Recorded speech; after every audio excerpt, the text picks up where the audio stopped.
In addition to adequate notice under the Open Public Meetings Act, electronic notice of this remote public meeting, as is permitted under NJSA 1049.3, was placed on the City of Newark website. Members of the public can make comments by audio or by audio and video as permitted by the Zoom electronic communication platform. Now, while in this Zoom meeting, press on raise hand on the bottom left corner of the computer screen or mobile device. Raise hand allows participants to notify the host that they would like to speak without interrupting them. If you are calling in, press *9 on your telephone to raise your hand. The Central Planning Board will be mindful of the number of items on the agenda and will move as expeditiously as possible to complete the agenda. However, due to the amount of development requiring board review and the complexity of projects, it may not be possible to hear every item if this meeting runs later than 11 p.m. In the event that the agenda is not complete by 11 p.m. tonight, the board will finish hearing the application which is in process, but no new application will be called after that item is complete. Any applications that were not heard by that time will be rescheduled to the earliest available date, which will be announced on the record if possible. The meeting of the Newark Central Planning Board will now come to order. Secretary, roll call, please. Commissioner Jordan, we have as absent. Commissioner Baez? Present. Commissioner Purdy? Present. Commissioner Timmons? Present. Commissioner Scott Roundtree? Present. Commissioner De Silva? Present. Commissioner James? Here. Co-Chair Witcher? Here. Chair Richardson? Here. We have a quorum, chairs. Madam Chair, I think you're running the show. I don't have my agenda out. Okay. There's no worries. So we're gonna start with the adjournments, Madam Chair.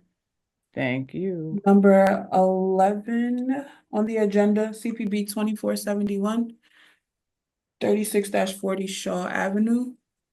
I'm going to promote Mr. Velosi. If I see his hand raised. Here we go.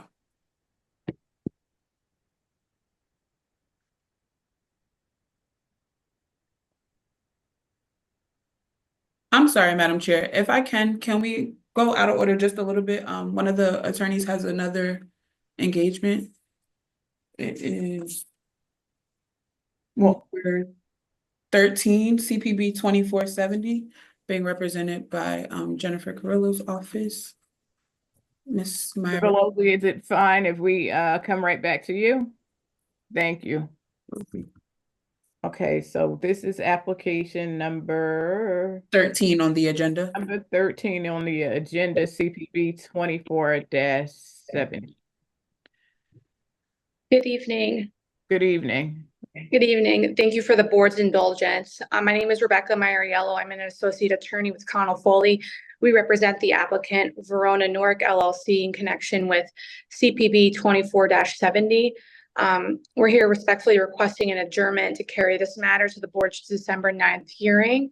And we will also waive all of the board's review requirements in connection with this application. Secretary, do we have an opening for December 9th? Yes, we do. All right. Commissioners, any questions, comments? No, thank you very much. We'll see you all on December 9th. And now, notices will be preserved. Notice preserved. Thank you much. Have a great night. Have a good night. Thank you. We do it?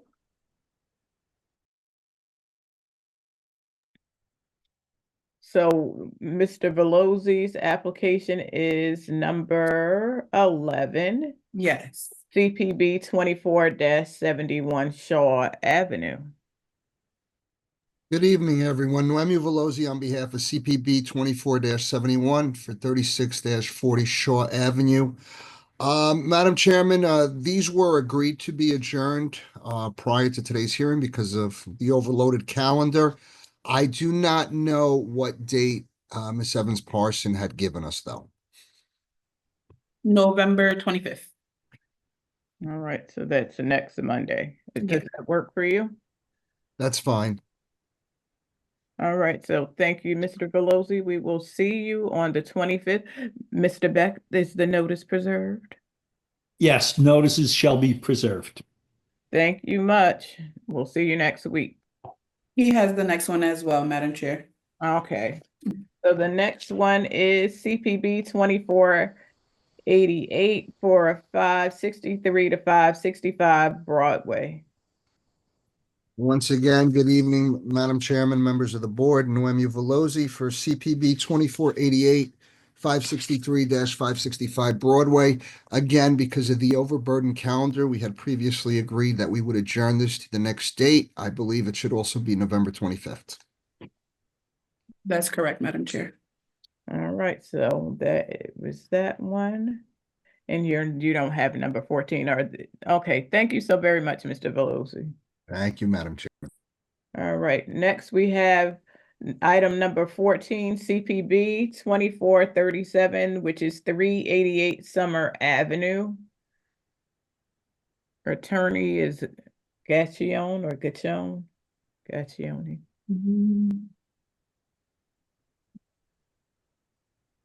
I don't see him on.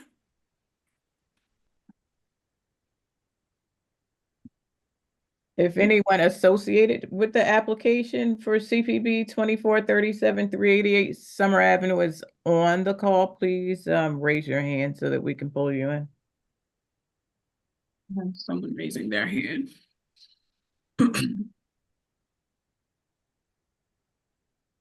Please accept the request to be promoted. You're raising your hand, but you're not accepting the request.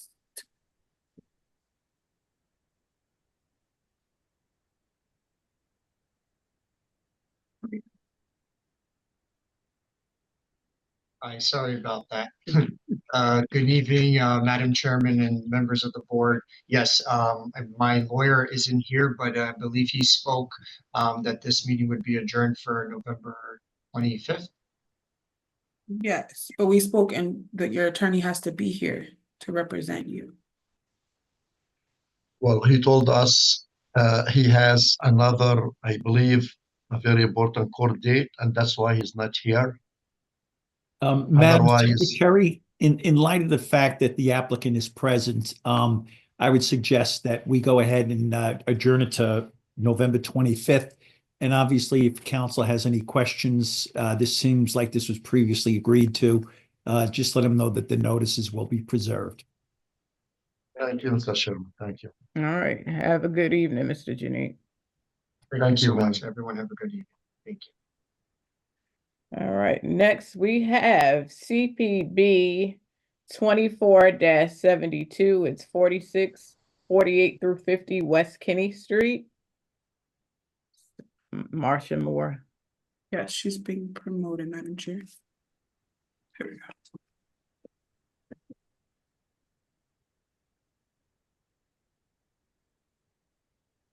Good evening, Ms. Moore. Good evening, Madam Chair. Good evening, everyone.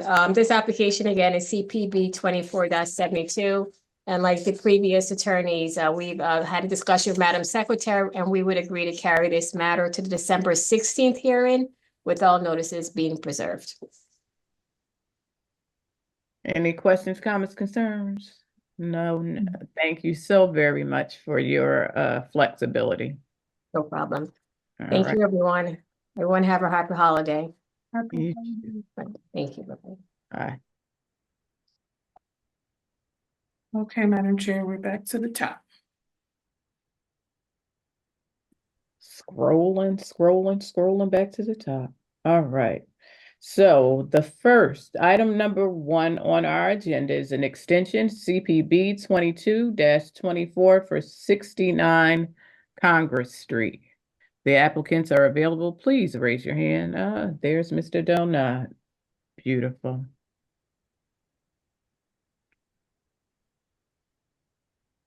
Good evening, Madam Vice Chair, Chair, municipal staff. Attorney Roosevelt and I appearing on behalf of Jared Telefair. Good evening. Good evening. You can proceed. Tonight applicant is before you seeking a 1-year extension.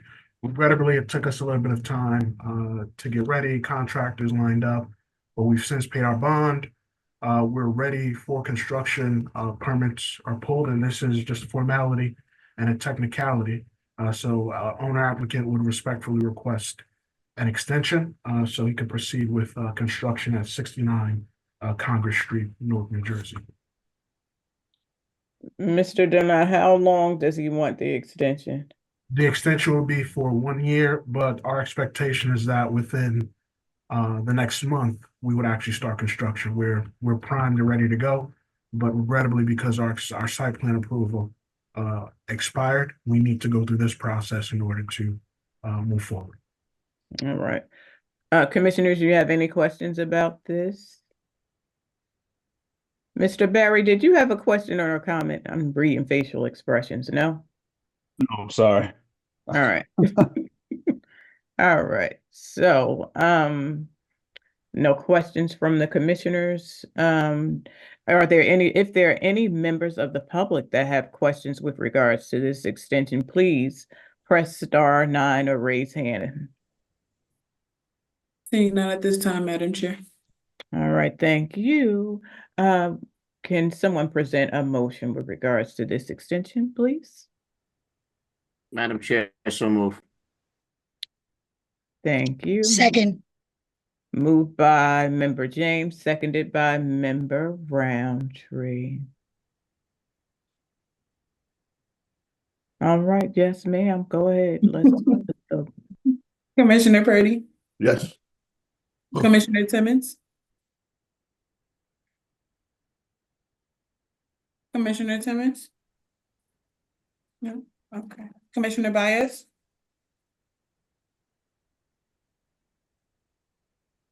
Commissioner Baez? Commissioner Scott Roundtree? Yes. Commissioner De Silva? Yes. Commissioner James? Yes. Commissioner I'm Simmons? sorry, did you call me? Yes. Try Commissioner Baez one more time. No vote? Okay. Co-Chair Witcher? Oh, Yes. I'm sorry. Chair Richardson? Yes. Okay. Thank you. Your extension has been approved. Thank you, Madam Chair and members of the board. Have a good night. Enjoy the holidays. Yes, sir, you too. All right, the second application on our agenda is CPB 2174, also an extension. The address is 430 Market Street. We have the attorney Carla Ketchens being promoted. There we go.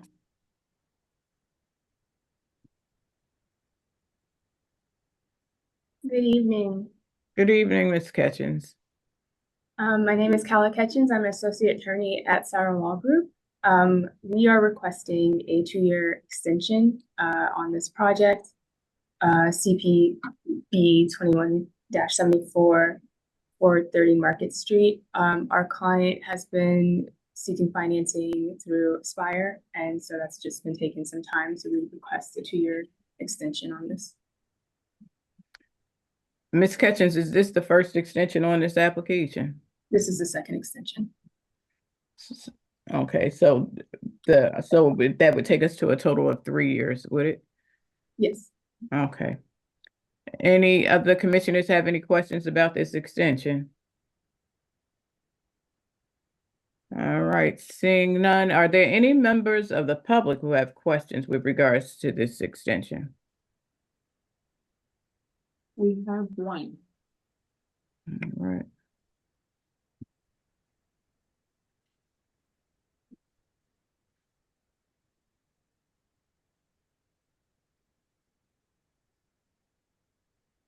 Good evening, Ms. Nunez. If you could please unmute and turn on your camera, please.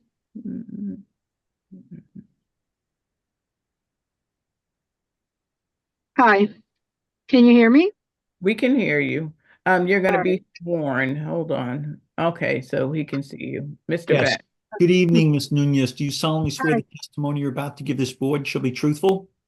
Yes, Thank you. Please state your name and address for the record. it's Irma Nunez, 502 Roseville Ave in Newark, New Jersey. 07107. I just have a question as a public. It's cost 2 years. What happens if they needed more extension? Is that even allowed? I don't know how that works. I'm just curious about the finances on this end. I would let council answer that, Madam Chair.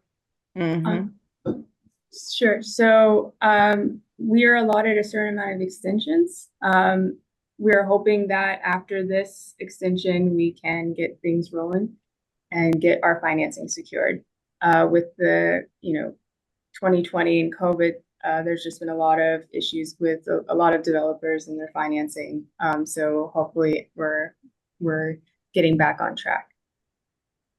So is this financing just as for you guys, or is this just in general? I'm just asking because this is going to just prolong things. Our client has been working to get the financing with Aspire. We're hoping to have this process wrapped up shortly. I can't give an exact time length on that. What do you think is going to be different from then to now with these extensions? This extension I think we just need to wrap up the bow with the city and who we're working with to get the financing together. And we're hoping to get that done shortly. Ms. Nunez, if I might just interject, in the event that they do come back for another extension, the board would have to hear it. And obviously they would take into consideration that they've already received a 1-year extension and this is a 2-year extension. That could end up being problematic. But council has testified that they are working to pursue financing and they anticipate being able to complete this project within that time period. In any event, if they do not and they come back, it will be before this board again. Okay. Thank you. Yes. That's it. Thank you. You're welcome. All right. So are there any other questions? Do you see any other questions, Secretary? Seeing none at this time, Madam Chair. All right. So I need someone to present a motion. Motion with the Chairman. All right. Motion from Commissioner Bias for a 2-year extension on this application. Can we have a second? Second. All right. Roll call, please. Commissioner Timmons, Yes. Commissioner Purdy, Yes. Commissioner Baez, Yes. Commissioner Scott Roundtree, Yes. Commissioner De Silva, Yes. Commissioner James, Yes. Chair Richardson, Yes. Madam Chair. Yes. Your application for extension has been approved. Thank you, Ms. Catchins. Thank you so Are much. Have a good evening. All right. So Ms. Catchins, are you also going to represent the firm on the next application? No, that will be Mr. Souter. All right. Thank you, ma'am. Have a good one. Have a good one. All right.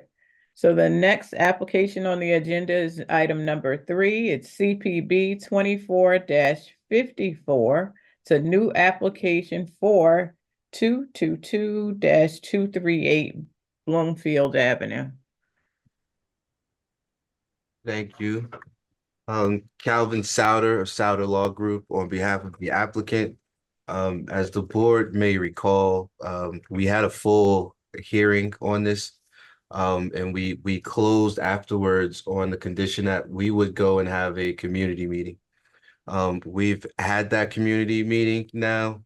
We've had that in conjunction with the local leaders in the area. And we were able to distill this issue to issue around parking. As you guys know, we're not seeking any parking variances here, but we are enlightened and willing to work with the community group. So although we will be asking that you vote on this evening, we do anticipate coming back. We've come up with a scenario to get more than one-to-one parking on the site, which would be 160 parking spaces, will eventually be proposed to this group.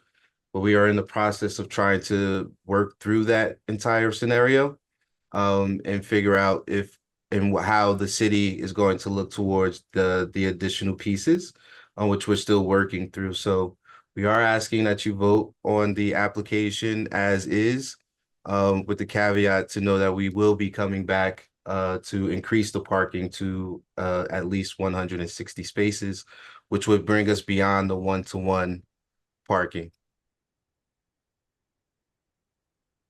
Mr. Souter, can you just give us an inclination of how you propose this is going to happen?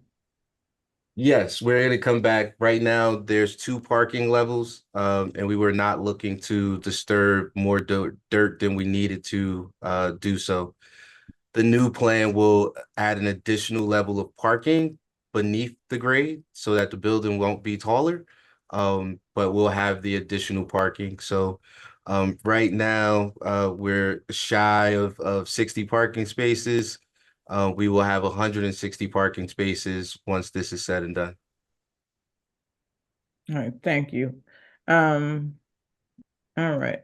Just trying to be mindful as well, because I know the chairman did not want to open up testimony again. So I'm trying not to testify. Received. Chair, you want to guide this conversation? Because you know I'm good for opening something up. So no, you're doing a fine job. As long as he's not offering any new testimony, then we can proceed with the vote. All right. Commissioners, do any of you have any questions or comments? So, Madam Chair. Yes. So just for clarity, we're just voting on the previous testimony, and not the parking. Is that accurate?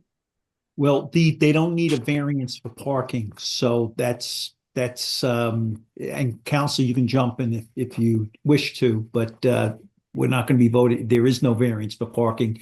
So it's the application that was presented previously with the caveat that before we voted that they would just meet with the community and try to dispel some of the concerns they may have had. So why are you coming back? So, because what was presented did not have all of the additional parking spaces that were there, and it's going to take us some time to work through that issue. So if you don't need a variance, why do you need our consideration of vote? Well, because I don't need a variance for the parking. Right. Right. But we needed approval on the building. Correct. But you said you're coming back only specifically to give testimony on the additional parking, correct? Well, that would be a new site plan application. I think Commissioner James, what has happened is because of the community meeting, is one of the things that the developers have agreed to going forward, to add the additional parking. That was one of the major concerns in the community. I got you. Okay. So you're coming back for a whole new entire application. Correct. Okay. Got you. Thank you. All right. That said, commissioners, and no, any other commissioners have a question, comment? No, are we gonna open it up to the public? If there are any members of the public? Yes. So co-chair Witcher? I told you, yes.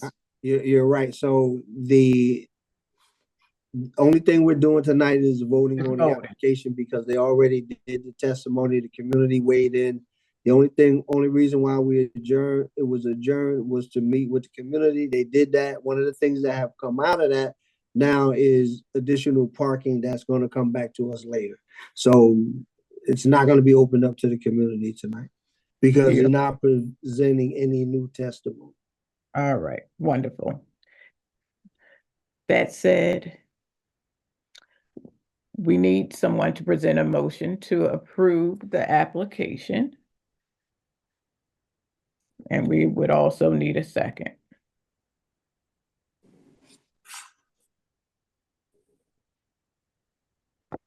Move it. Second. Thank you. Secretary, roll call, please. Yes, ma'am. Just for the record, we had a full quorum. Everyone was here, so everybody's still eligible to vote. Okay. We had Timmons. So Commissioner Baez, No. Commissioner Scott Roundtree,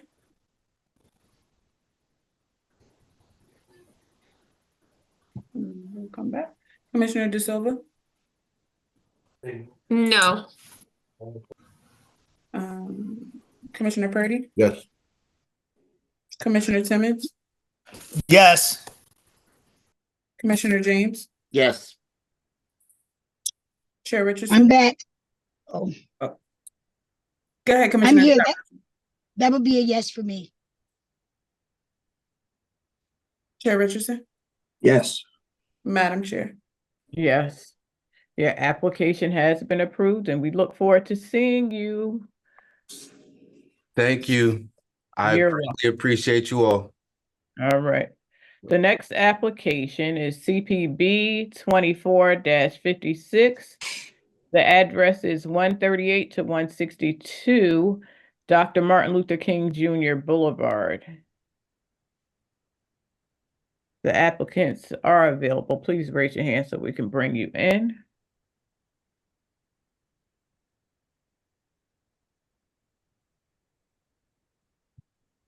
Mr. Jones, there we go. There he is.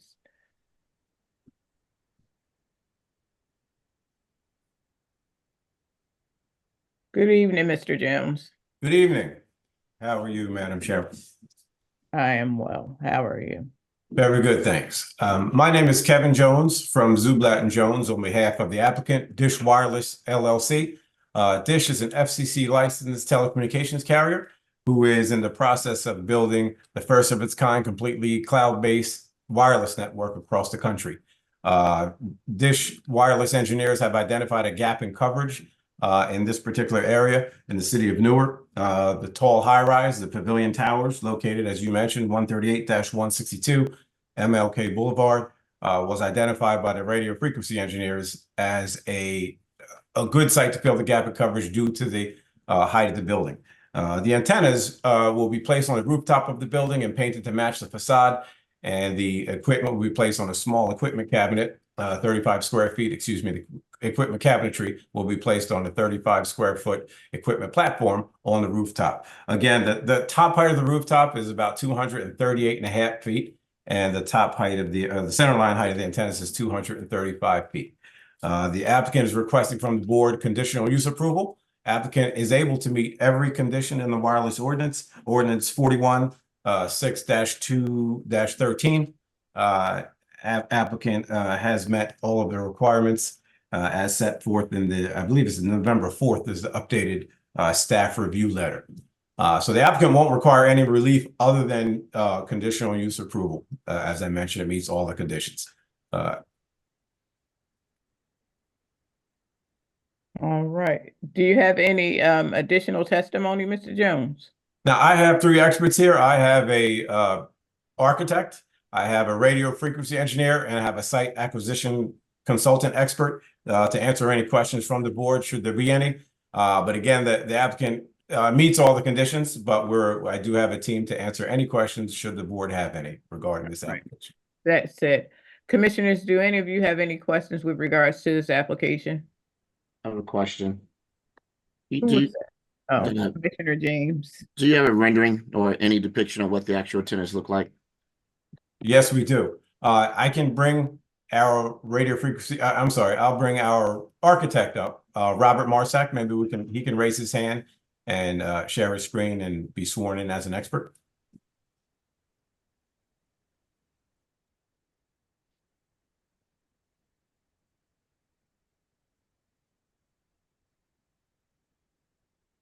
All right, we see you, Mr. Marsick. If you could unmute and turn your camera on, please.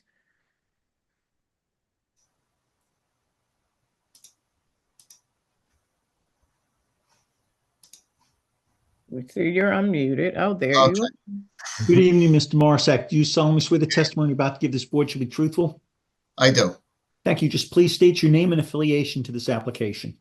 Robert Marsack, registered architect, working for A. Saxton, who is addressed at 500 New Jersey Route 33, Suite 2A, Millstone, New Jersey, 08535. All right. So did you hear the question, Mr. Marsack? Can we Yes. can we qualify him as an expert? Oh, I'm sorry. Yeah, that would be true. Okay, just provide the board with the benefit of your professional qualifications. Mr. Marsack, please.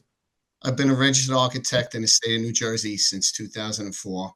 I've testified in front of numerous boards on behalf of telecommunication industry, and I've testified in front of the Newark board over a decade ago. So we'll expect accept Mr. Marsack as an expert architect? I will. We will. Mr. Marsack, you can proceed with your testimony. Okay, so you want me to share the screen of the photo sims, correct? Yes, we want to see Commissioner James would like to see the rendering. Okay. Let's see. Just give me a moment, please. Mm-hmm.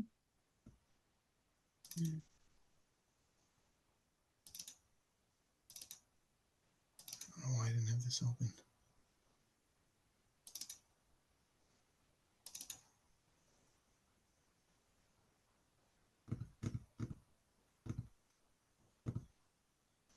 This is not the one.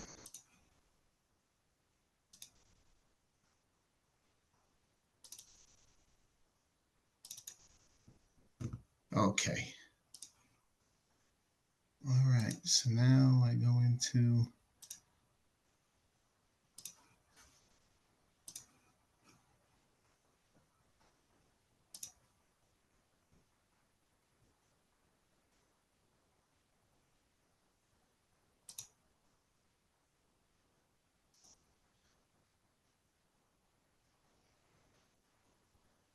I'm not sure why it's not sharing on my end.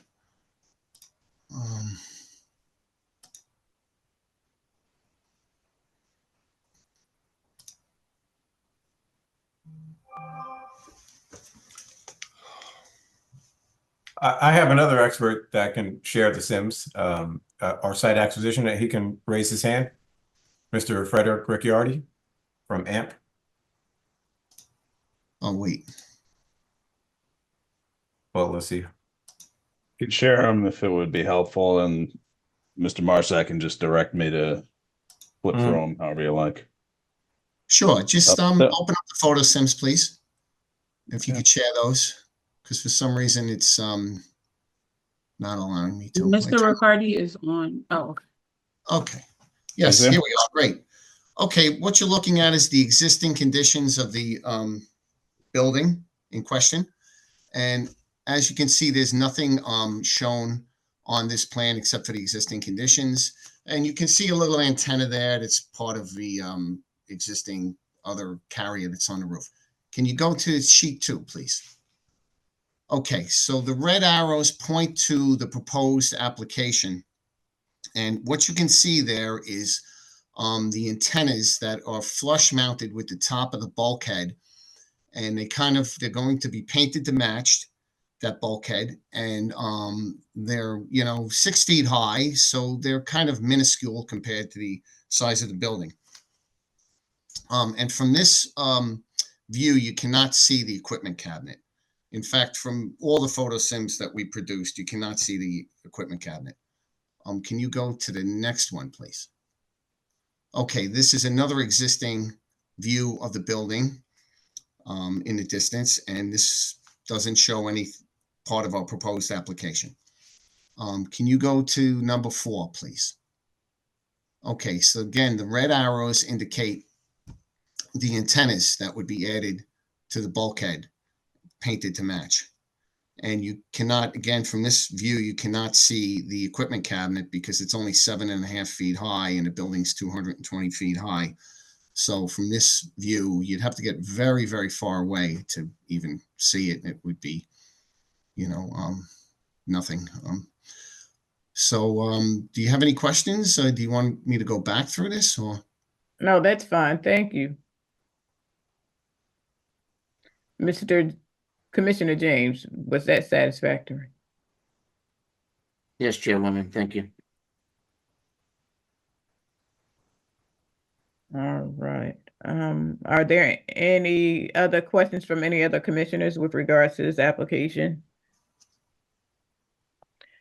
Seeing none, if there are any questions from the public with regards to this application, please press *9 or raise hand.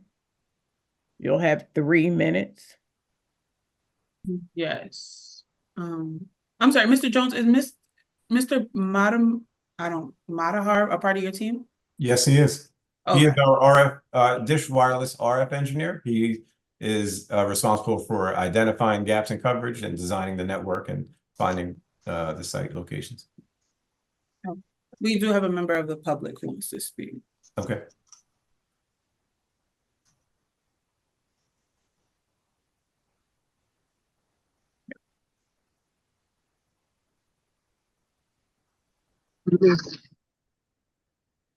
Good evening, Ms. Nunez. You'll have 3 minutes. Yes, once again, Ms. Wait. Nunez, I have to Go swear you in. Good Oh, evening. sure. Do you Good solemnly evening. swear the testimony you're about to give shall be truthful? Yes, Thank you. Once again, please state your name and address for the record. it's Irma Nunez, 502 Roseville Ave, Newark, New Jersey. You may proceed. I just have a question on the project with the dish thing. Is it going to expose any radiation to the public or anything like that, or even the people or the building itself? I can answer that question, and we'll provide a report for the city. But these sites are designed to meet all FCC requirements in terms of emissions, so they operate well below the federal standards. Federal Communications Commission has what's called MPE standards. That stands for maximum permissible exposure. And these antennas, and they're required to. Dish has an FCC license, so they must operate these to meet all of those requirements. But these operate well below and within the guidelines that were determined to be safe by the FCC. So even on the building itself, how many of these buildings in Newark do you have built like this? Or is this the first of its kind? Oh, no, Dish has several sites throughout the city. As these are similar to all of the other wireless carriers across the city. Like you see Verizon, T-Mobile, AT&T, Sprint from years ago. All of these wireless carriers, as required by the FCC, they all hold multiple FCC licenses. They're required to operate these facilities within or below, I should say, the FCC requirements in terms of emissions. So they're well below anything with regard to FCC requirements. So to answer your question, they're well below FCC requirements, and they are compliant with any and all state and federal laws or regulations as it relates to emissions and public safety. Okay, thank you. You're welcome. Thank you, Ms. Nunez, for your concern. Thank you. Thank you. All right. Are there any other public members with questions that you can see? Seeing none at this time, Madam Chair. All right, so we would like someone to present a motion to approve the Motion application. to approve it. Motion to approve it. Second. All right, motion presented by Commissioner Purdy, seconded by Commissioner Baez. Secretary, roll call, please. Commissioner De Silva?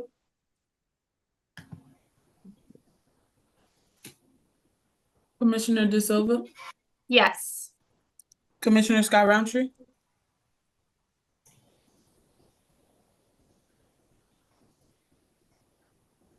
Yes.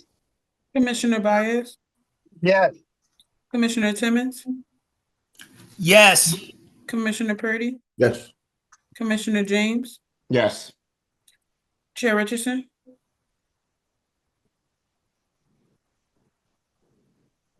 I don't think he might be frozen. Yes. Okay. Madam Chair? Yes. Yes. All right, so your application has been approved. Thank you so much for, Thank you, everyone. Happy holidays all. all Happy right. holidays. Thank you. Okay, thank you, Madam Co-Chair. I'll take it out. I guess you guys can hear me now? Yes, we can. There's a little lag, but we can hear you. Okay, so let's go to CPB 24-75, 722-724 South 10th Street.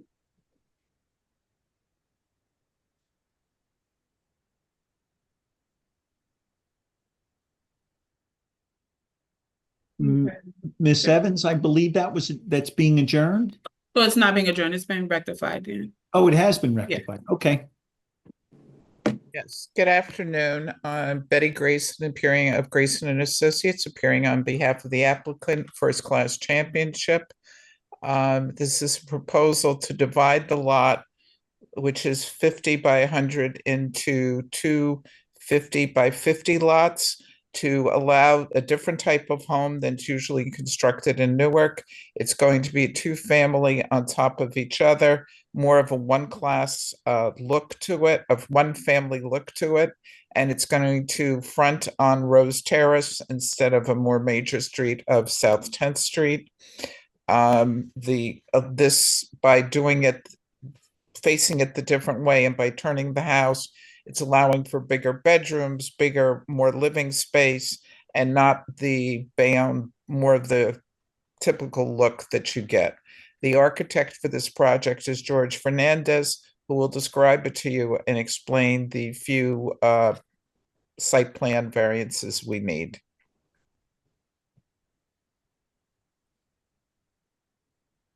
Hello. Good evening. Do you solemnly swear the testimony you're about to give shall be truthful? I do. Please state your name and affiliation to this application. Jorge Fernandez, Fernandes, registered architect. License still current, sir? Yes, it is. You're accepted by the board. Please continue. Thank you. Thank you. Mr. Fernandez, could you go ahead and describe the project? There's going to be two homes that are identical, and could you describe the first one, or one of them, both of them? That is correct. So I'm now sharing my submitted plan S1A that has the existing conditions. Now, currently there's a home at the corner of Rose Terrace and South 10th Street, 126, 128, which is under construction. Now, this home was permitted, and it was under construction during the time of this survey. What we're proposing to do was subdivide the lot into two properties and construct another home at 122 Rose Terrace. In this case, it will be to the west of the corner of the street.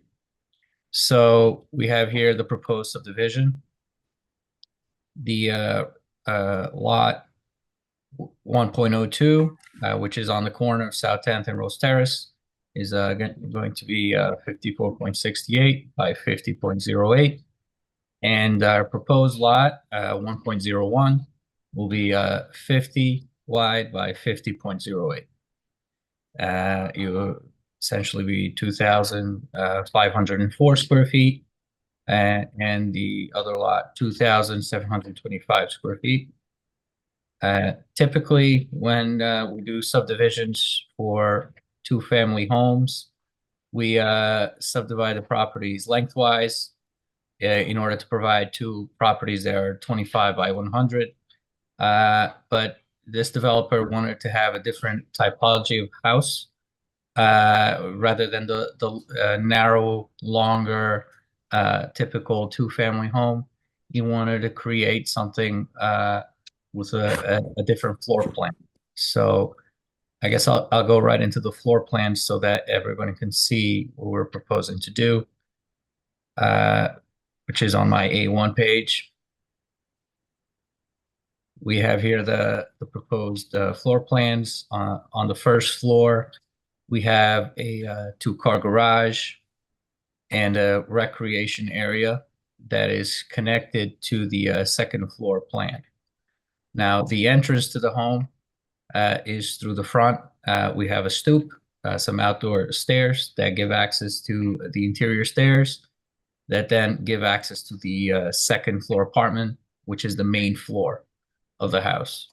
This main floor has the 3 bedrooms and the living, kitchen, and dining area.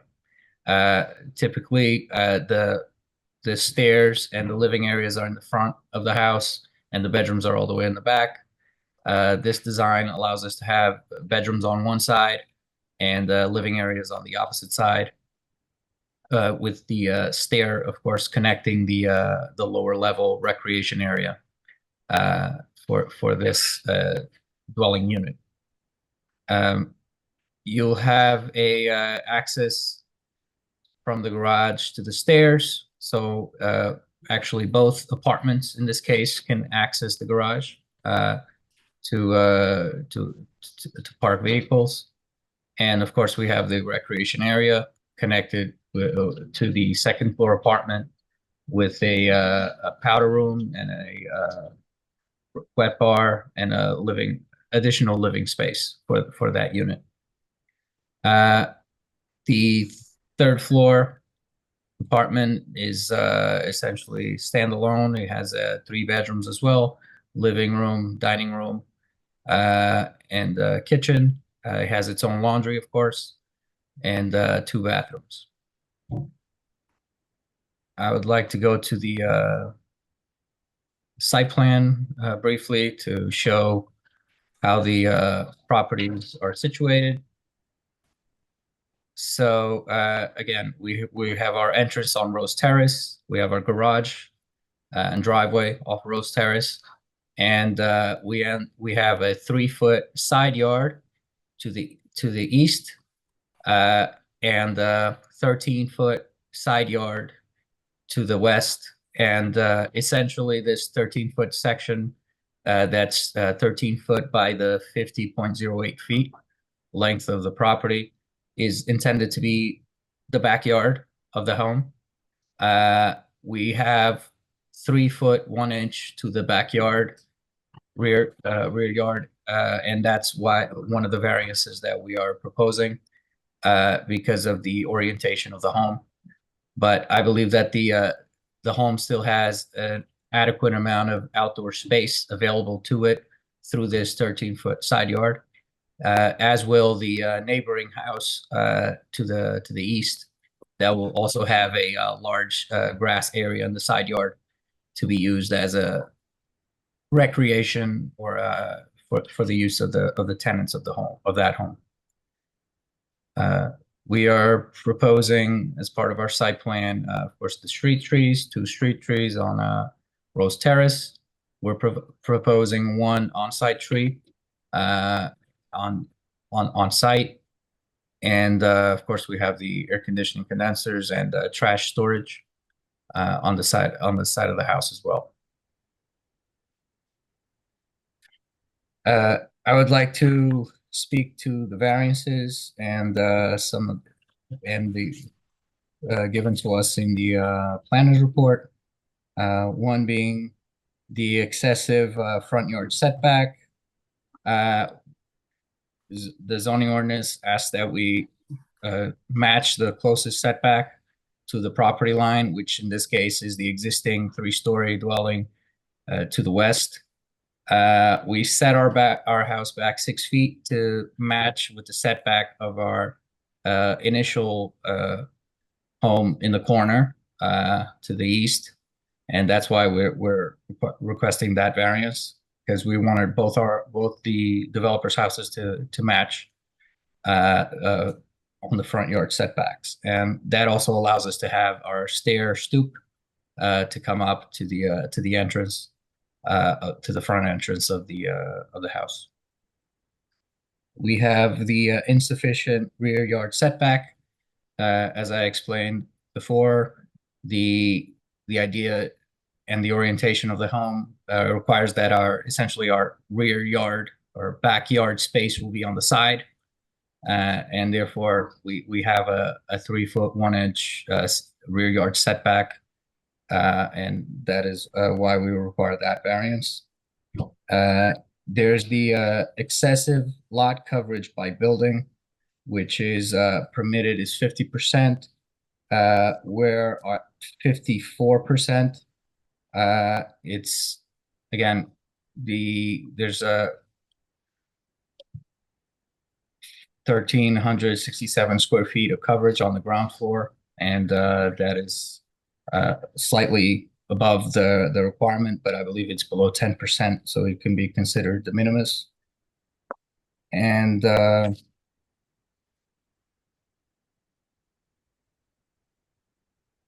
I saw in the planner's report they ask us about the zoning table for the existing house that was already built. We have built that house without any variances. Now that we're subdividing the property, we will still not have any variances because that house will have the 50% coverage requirement and will meet all other variances. I would like to go also into the front elevations and side elevations. This here being the front elevation on Rose Terrace. Again, we'll have the brick masonry material on the ground, and then we'll have the fiber cement panel on the front on the street.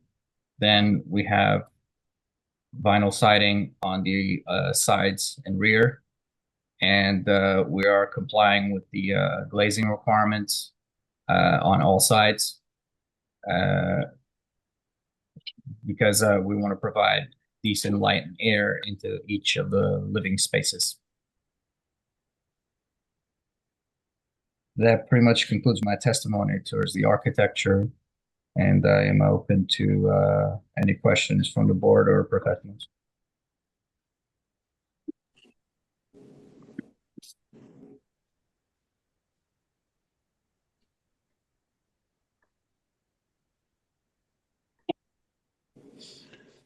Commissioners, any questions or comments? Mr. Trafficante doesn't have his hand up? He doesn't. All right. He does not. Okay. Wonderful. Yeah. It's too fast. All right. So, commissioners, any questions or comments? Hey, wait. Do you have a color rendering? Yes. I do, yes. Yeah, show it.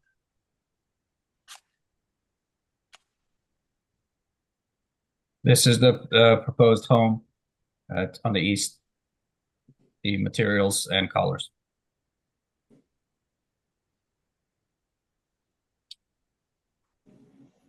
All right. Thank you. Commissioners, any questions or comments?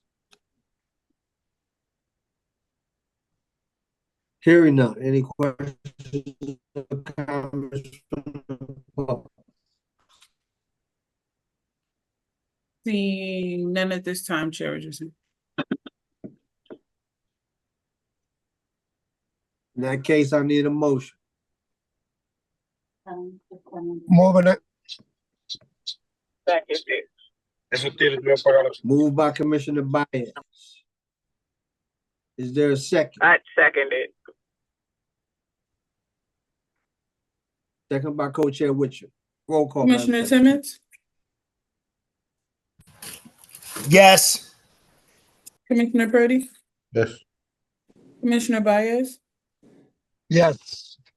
Commissioner Scott Roundtree, Yes. Commissioner De Silva, Yes. Commissioner James, Yes. Co-Chair Witcher, Yes. Chair Richardson. Yes, your application has been approved. Good luck. It's a nice design too. I like it. Thank you.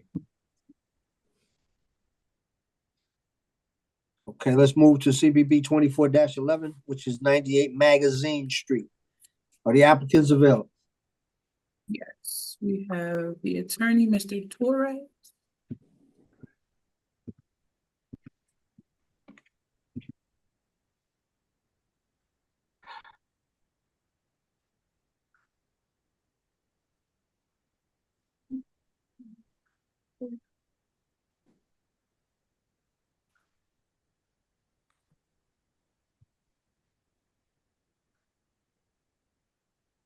Mr. Torres?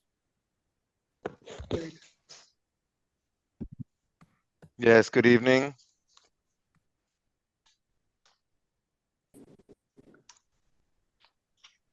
Madam Chair, Chair Richardson, Commissioners. My name is Jose Torres. I'm the attorney for the applicant, Amelia Preguica. We're proposing that an existing four-family dwelling be reviewed by the board. There are 7 variances, all of which are pre-existing non-conforming, be considered. The property was purchased by the applicant through a sheriff's deed at a sheriff's sale in November of 2021. The project basically consists of interior renovations. And we'd like to, we do have one witness. That is the engineer from our planning team, that's Adnan Khan. Hopefully he is raising his hand and he will be providing the testimony. We also have the applicant's son, Michael Preguica, who's familiar with the project and will be available to answer any questions you may have pertaining to the same.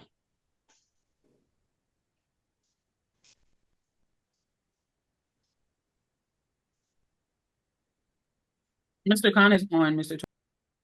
Good evening, Mr. Khan. Do you solemnly swear the testimony you're about to give this board shall be truthful? I do. Thank you. Please state your name and affiliation to this application. Adnan Khan, AWZ Engineering. I'm the project engineer for this project.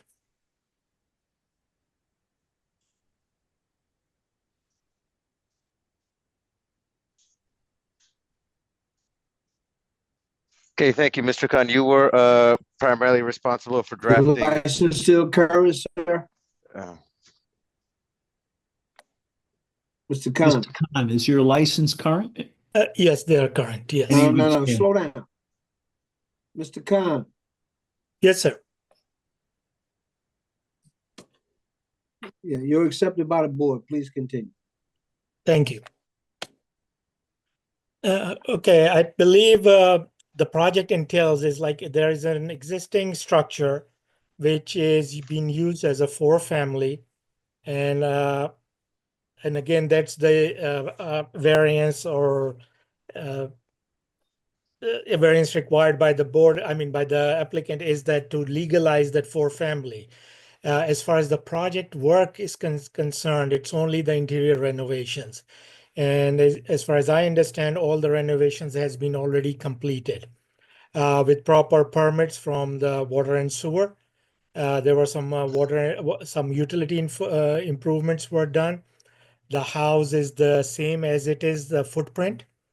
I can show it here on my site plan, which is sheet C-02. So this is the existing house. So the footprint, the layout, everything is the same except for interior renovations. And also we added a trash enclosure in the back. And we are proposing a vinyl fence around the property. As far as I mentioned, like all the work, including the interior renovations is all completed. And utility improvements are already completed per the permits issued by water and sewer.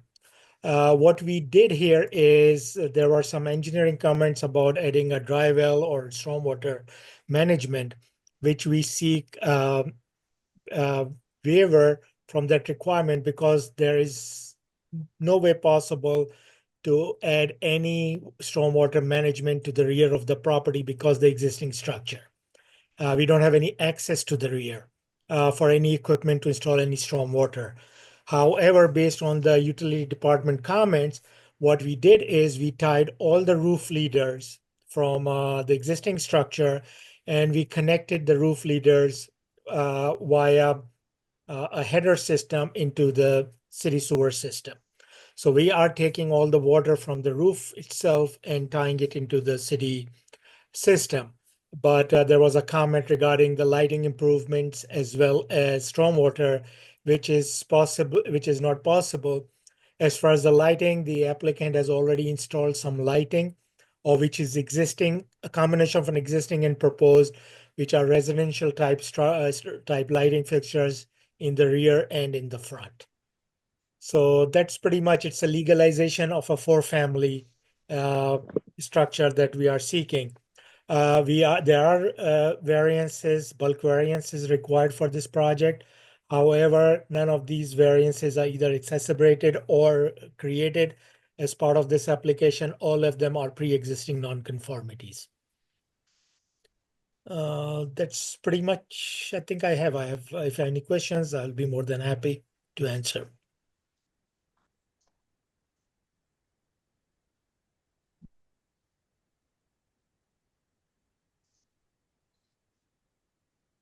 Mr. Khan, Yes. your review of the Commissioners, site, if I any may. questions or comments? Chair Richardson, there's a lag on your audio.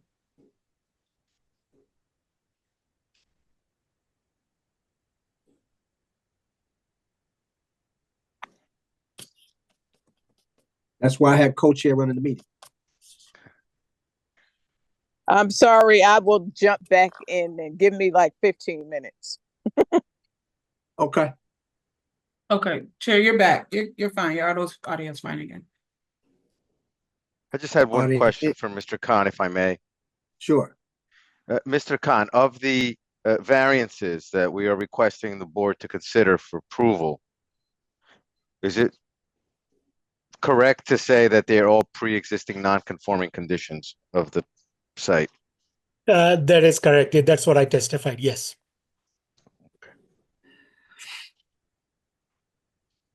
Commissioners, any questions or comments? Chair Richardson, Charles Trafficante has his hand raised. Let's go. There's my man. There's Mr. Trafficante. Let's get him sworn in, Mr. Beck. Good evening, Mr. Trafficante. Do you solemnly swear the testimony you're about to give shall be truthful? I do. Thank you. Just state your name and affiliation for the record. My name is Charles Trafficante. I am a principal engineer and a professional engineer. I am in the employment of the City of Newark Department of Engineering. My license is active and in good standing. The floor is yours, sir. Thank you. Mr. Khan, doesn't this application require a parking variance? It does, yes.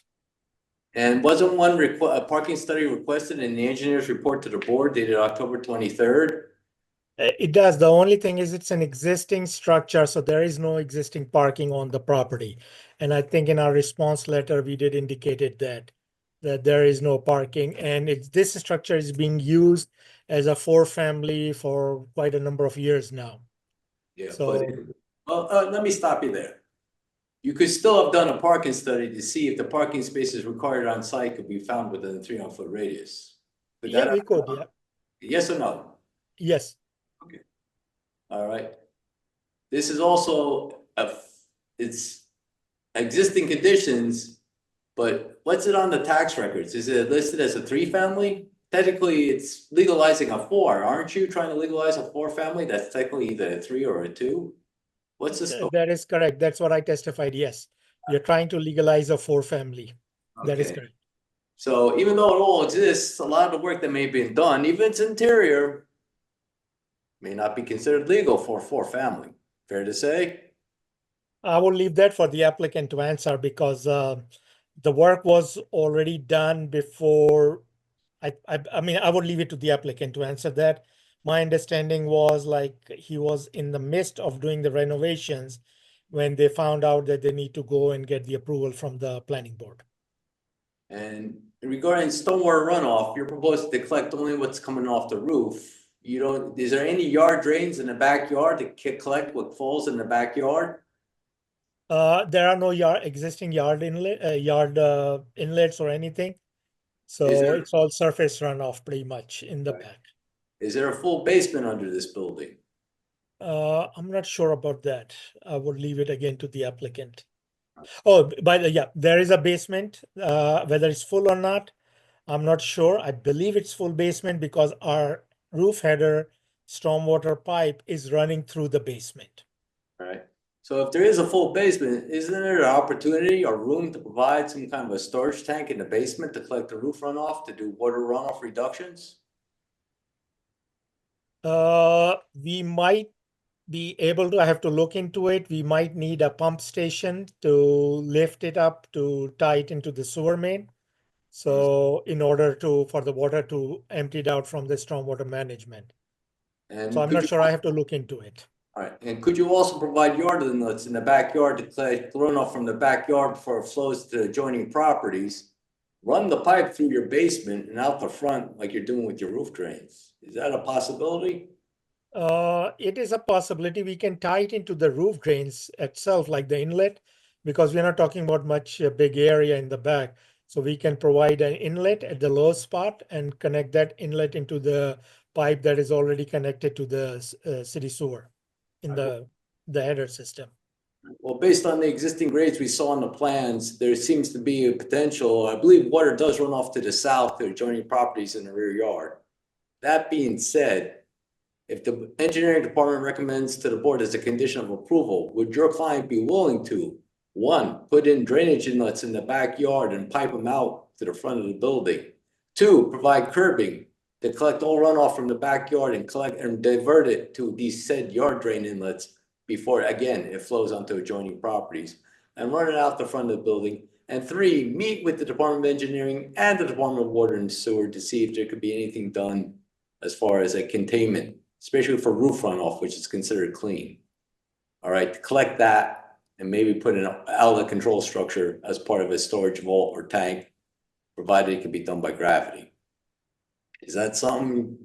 I would leave it for the applicant to answer that if he is amicable to comply with those conditions. So I would leave it for him to answer that. All right. All right, a couple more questions. As far as lighting goes, you could have done a lighting study at night to determine the light intensities of the existing light fixtures. Is that correct? Yes, we can. Yeah, rather than just ask for a waiver, right? To determine whether or not you meet the minimums and maximums at all doorways, whether they're existing or not, at the pedestrian walkways found on site and in the public right of way, and the maximum at the property lines. That all could have been established with a lighting study, right? Yeah, the property lines, the only lighting is in the rear pretty much that we can do a lighting study. And in the front, of course, along the sidewalk. Yes, we can do that. And at all existing doorways. And if should any not meet the minimum, you upgrade them. And should there be any exceedance at the property line, you put hoods or shields to reduce them. Correct. Is that something your client be willing to do as a condition? I will again leave it to the client to answer that question. All right, all right. Mr. Trafficante, don't go. Let's get the client on so he can answer those questions. Mr. Barry? Mr. Chair, I was going to say I have a couple of questions, so maybe we kill a couple birds with one stone when we get the client on. If I have he has Mr. answers Beck, for me. let's get Mr. Barry sworn in.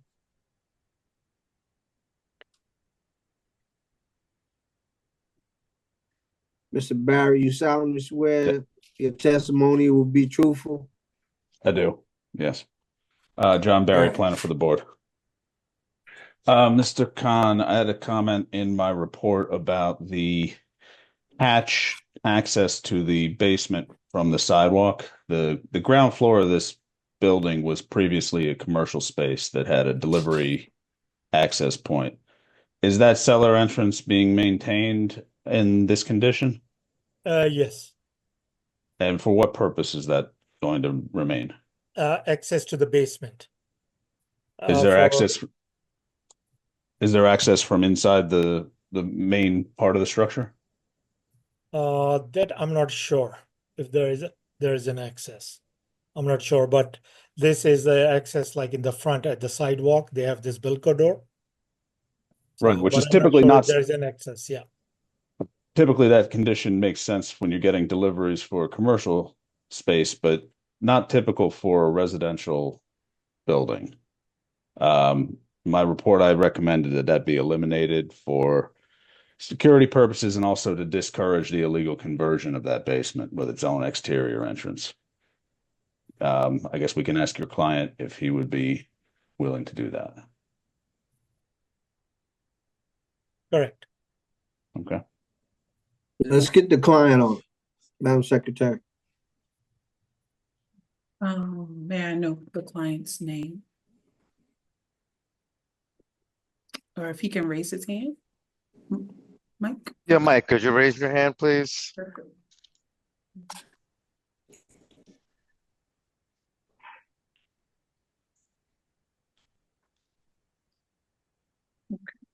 He should be on.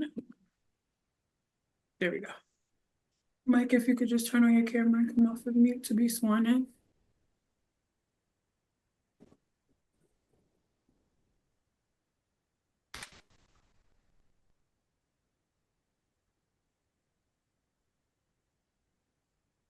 You need to unmute yourself. There we go. Thank you. Do you solemnly swear the testimony you're about to give this board shall be truthful? Yes. Thank you. Please state your name, address, and affiliation to this application. Michael Pergisa. I am Amelia Pergisa's son. And my address, I reside at 785 Chestnut Street in Union, New Jersey. Thank you, Mr. Barry. Oh, Mr. Barry, did you want to ask him the question, or is counsel going to ask him the question? I believe Mr. Barry's question was regarding the possible elimination of the Bilko door that is located there. Mike, did you hear the question? Yes, I did. I left the door, well, the door was left there in place just if there was any emergencies with the machines and stuff that had to be, removed or replaced in the house. The basement only has a ceiling height about 5.5 feet, 6 feet.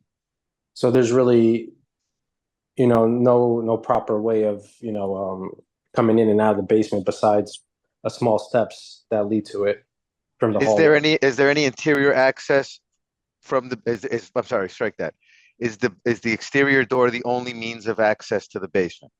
No, it's not the only means, but it is a wide enough door to, have things change with the units and the water boilers and stuff like that. Okay, so it's access for the mechanical rooms? Correct, yeah. And is it a complete basement? No. Full width? Complete basement meaning walls. Not that it's finished, but it's just the entire footprint of the building? Okay. Correct, this entire footprint of the building where all the pipes, the drain pipes running on the walls, the water pipes, and so forth. So is the testimony then that the only way to bring, let's say, a furnace or a water heater in and out of the basement would be via that hatch? Correct.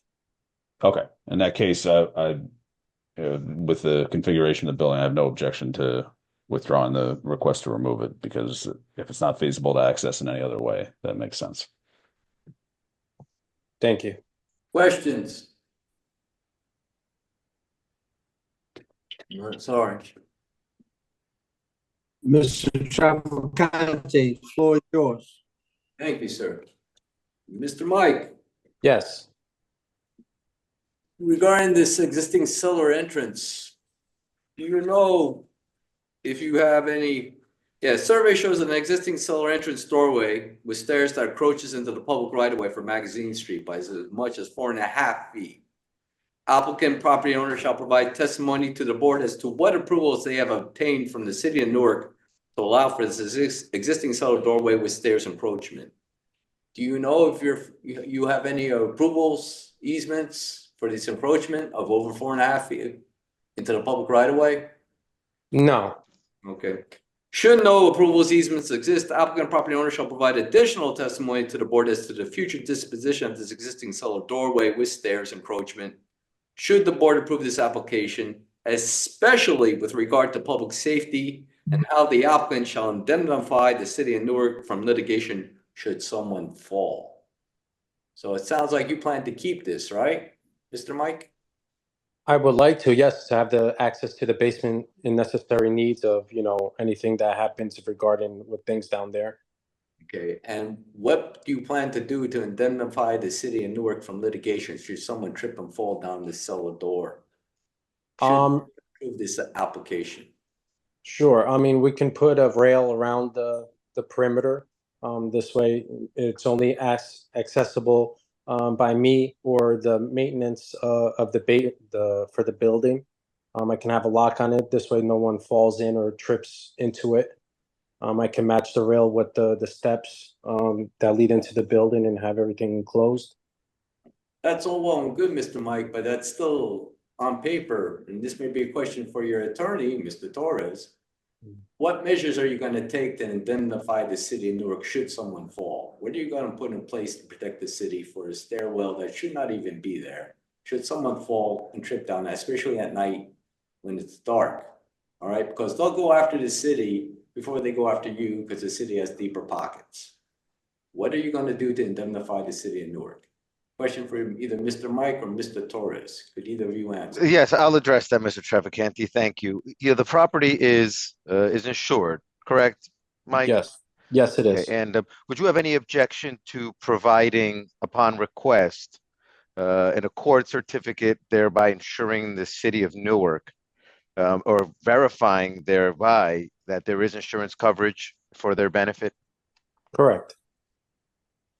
Furthermore, is the existing condition of the steps and this door something that is unique to this particular site on Magazine Street, or is it a common condition among other properties on the same block? It's a common thing. Okay, but notwithstanding that condition, which is commensurate with other properties in the neighborhood, you would still be willing to accommodate the city and thereby provide the indemnification if necessary, should somebody have an unfortunate incident? Of course. All right. Second issue, okay, page 2 of the engineering report. Item 3, survey, Roman numeral 1. Survey shows an existing staircase with landing that encroaches into the public right-of-way for Magazine Street by as much as 4.5 feet. Applicant property owner shall provide testimony to the board as to what approvals they have obtained from the city of Newark to allow for this existing staircase encroachment. Mr. Mike, same thing. If you don't have any easements or approvals, as a condition of approval, the engineering department recommends to the board that you provide something to indemnify the city should anyone slip and fall on those stairs, unless you want to remove them. I trust you want to keep them. Yes. Okay, as a condition, we recommend as a condition of approval, if you're willing to agree to it, you and your attorney, that again, you provide an indemnification, something in writing to the city, indemnifying the city of Newark should someone slip and fall, you're climbing up or down those stairs, especially at night. That's fine. I agree with that. Okay. Would you also be willing to do a lighting study? All right, before your engineer just asked this to be waived as well. Determine what the light intensities are at all existing doorways, entrances and exits with the pedestrian walkway in front of the building and on site and along the common property lines, I guess to the north, south, and I don't see a north arrow. But I believe to the north is, yeah. To the north, to the south, and to the east, northeast. All right, would you be willing to do a lighting study or your engineer? Yes, I can consider that. Oh, no, not consider, agree to. All right, it's not a negotiation. I need you to tell us if you meet the minimums, and if you don't, you're gonna have to upgrade the lighting for public safety. Especially Sure, that shouldn't be a problem. Mr. Traficante, I think that we're talking about the issue of the engineering report's request that a lighting study be conducted for the existing light fixtures which were depicted on the site plan. Is that correct? Correct. Because cannot tell from what we got what minimums and maximums you provide at the doorways, at the property lines, and then a pedestrian walkway in front of the building, which is the owner's responsibility, as well as whatever walkways you have on site. Yes, the applicant, for purposes of satisfying the reasonable request being made that there be some surety with regards to the compliance of the existing lighting fixtures, we would accommodate that by providing measurements to signify and verify that they are in compliance. And if they're not, would you be willing to update them So that they meet minimums at doorways? Certainly, our goal is to be 100% in compliance with the conditions that are that are able to be done so in a not only a meaningful way, but a practical way. You know, this is not an issue that I think is a requested variance concern, but it is a overall condition and maintenance that we will need to address, and we will undertake to do that. In order to be deemed legal. Correct? Correct. We have to have the proper lighting. Mr. Mike, you heard my conversation with your design engineer about putting yard drains and possibly curbing in your backyard to collect all stormwater runoff from your backyard rather than allow it to run onto adjoining properties. Based on the few spot elevations we saw on the plans, there's some indication that flows to the southeast. To avoid that from continuing, because under stormwater ordinance, each property is required to collect all stormwater runoff within their property. All right. Now your design engineer tells me there's a full basement, so, or at least not a full, at least a 5 foot.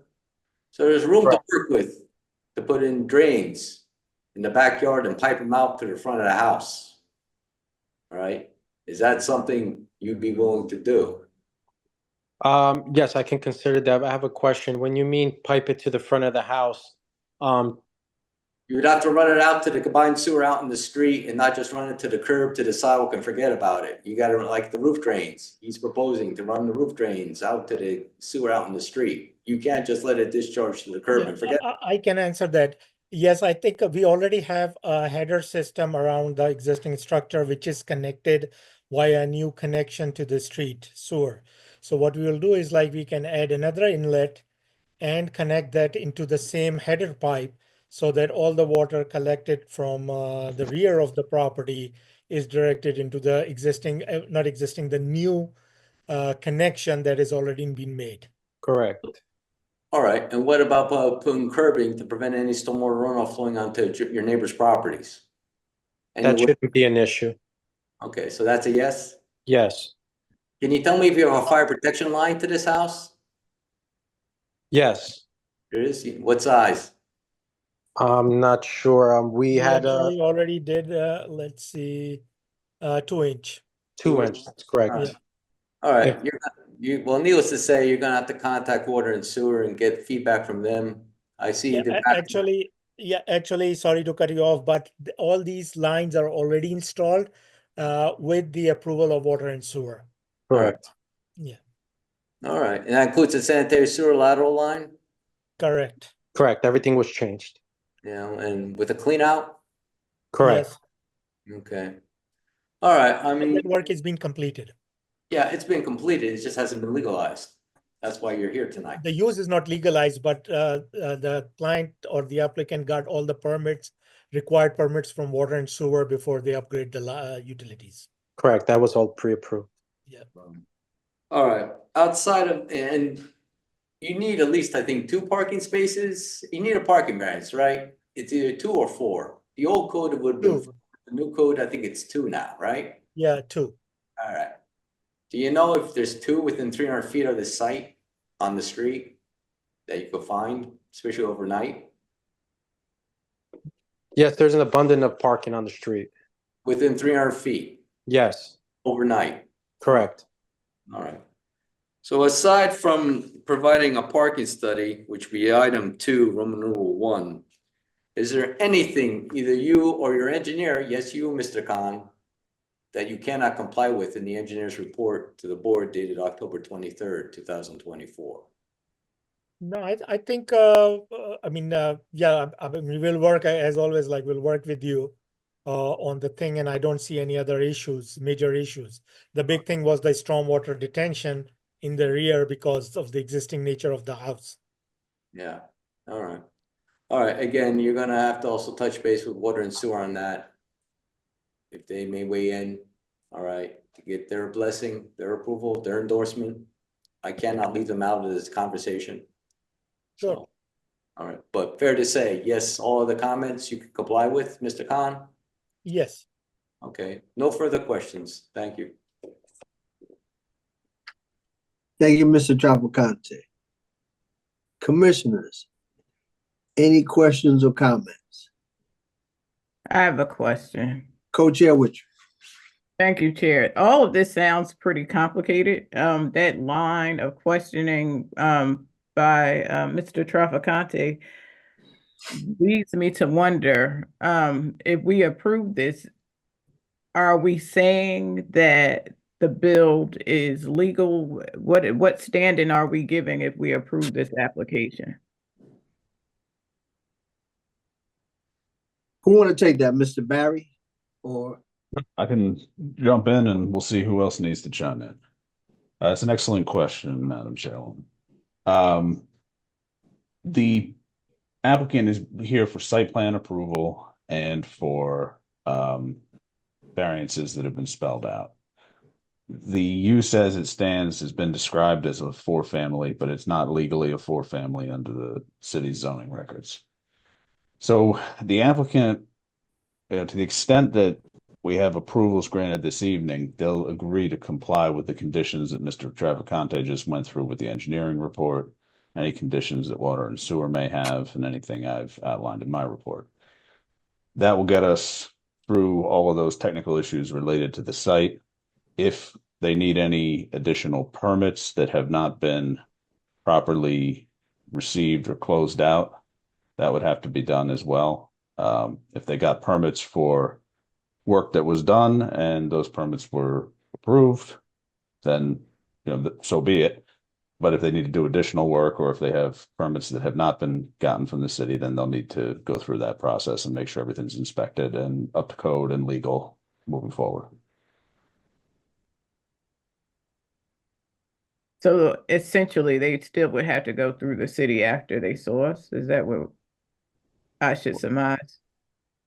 It may veer into a legal question, but I think from my perspective, they be agreeing to comply with the conditions of this board's approval, and they will not have a legal use until they do so. And if that requires them to get additional permits to comply with some of the lighting or plumbing type work that Mr. Trafficante was discussing, then they would have to go through that process.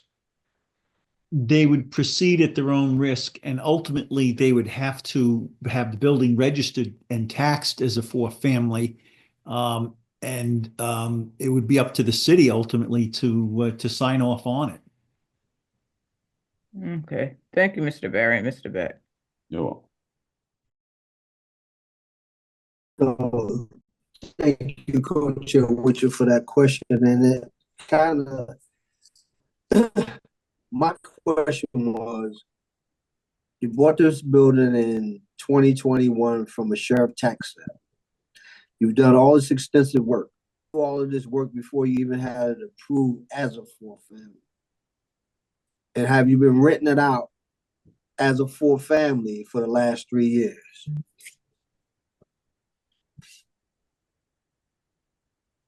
No, Trevor, so the property's been vacant and has not been rented. There's no occupancy or certificates or any other person at the property. They purchased it. We're seeking to make strictly cosmetic repairs. The property had fallen into quite a state of disrepair. There's water intrusion. The roof was completely damaged. I believe it was abandoned for over 10 years. And in so doing, they realized that they were starting to pull permits. As was indicated by the testimony, they pulled permits through water and sewer for a lateral sewer connection. They had to deal with the installation of the 2-inch pipe for the sprinklers. And as they started to encounter it, they realized that this issue was existing. So the property is not occupied, and that's why we want to make sure we can legalize it accordingly. Got it. Thank you. There's also a insufficient amount of trees. So are you willing to pay into the tree fund? And how many trees are they short, Mr. Barry? Do you know? We are proposing one shade tree on the street. We are not proposing any tree on the property. So, but we have a shade tree in front of the property. Yeah. So how many trees are they short, Mr. Barry?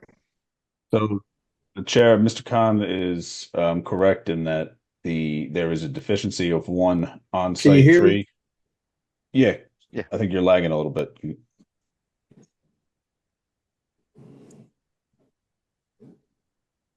Co-Chair Witcher, can you mind taking over? I do not. Commissioner Roundtree, adjust your phone, please. All right, so there's a question that the chair raised with regards to trees. Yeah, Madam Chair, there is one shade tree proposed in front of the site that satisfies that requirement. The applicant would be required to have one on-site tree in the rear yard. We've heard testimony that the rear yard is completely developed and they're not proposing to plant a tree back there, so they're deficient by one tree. All right. So you're willing to put the one tree into the tree fund? Yes, I believe that was the question from Chairman Richardson, and the applicant is, as a result of not being able to accommodate the tree in the rear, willing to make a contribution to the Shade Tree Trust Fund for the city. For one tree. Thank you. All right, so where does that leave us? Is there additional testimony, Mr. Torres, or are we at the end of it? No, we have no further testimony to present to the board. All right, commissioners, do any of you have any questions with regards to this application? We have, Madam Chair, the zoning officer, Nana Juma, coming on to ask a question. Perfect.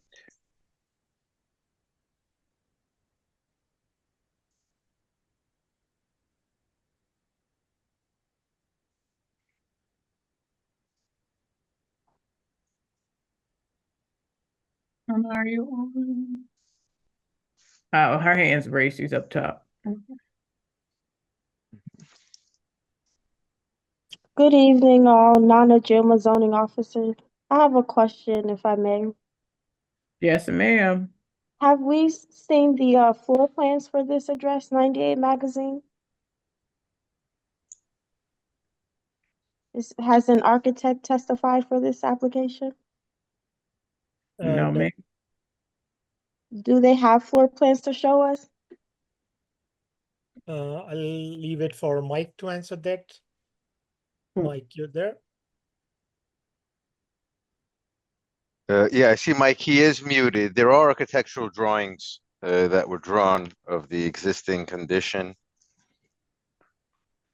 Let's see if we can get those up here.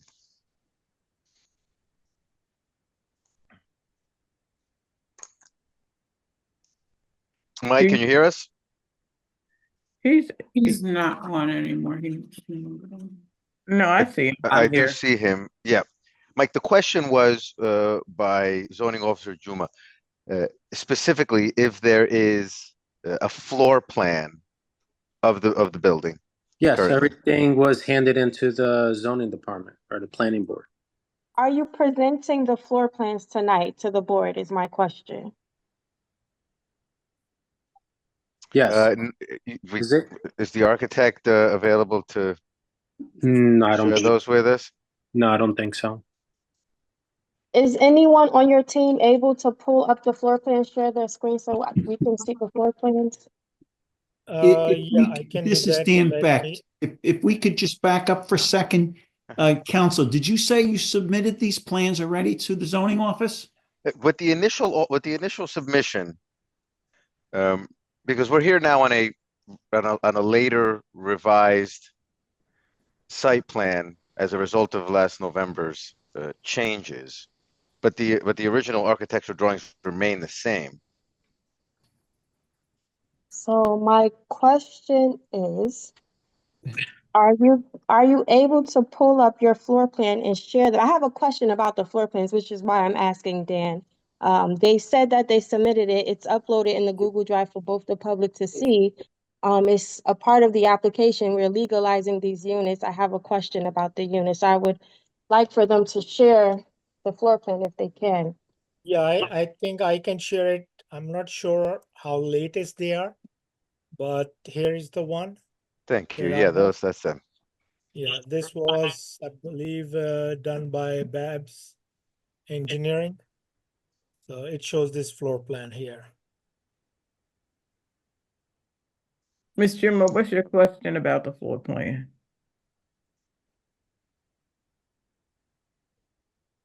I'm sorry, before Ms. Juma answers, these aren't the same plans that were submitted.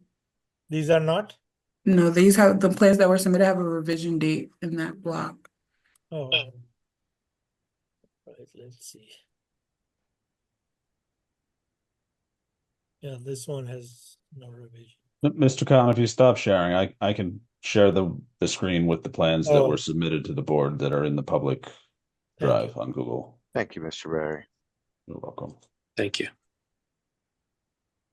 Can we see them now? These are the plans revised through May 3rd, 2023. John, can you zoom into the basement level plan? Sure. They're a little blurry, but it's which can you see what you need, Nana? John, I don't know if you're the one answering or someone from the applicant's team, but is that a stairwell within the basement floor area? Are they proposing to demolish that stairwell?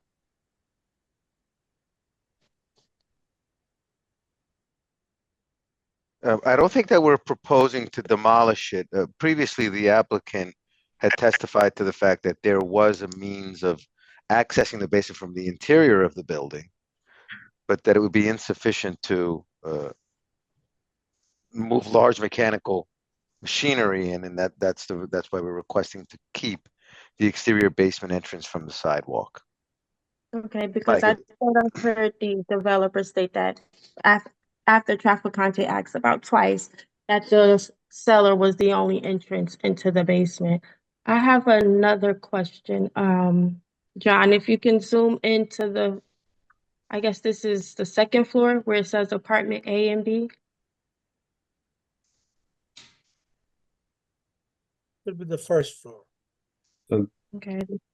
this is labeled ground floor apartment A and B. In the rear of that apartment, I'm looking from my desktop, so it's kind of hard for me to see. Can you explain what that area is behind the bedroom?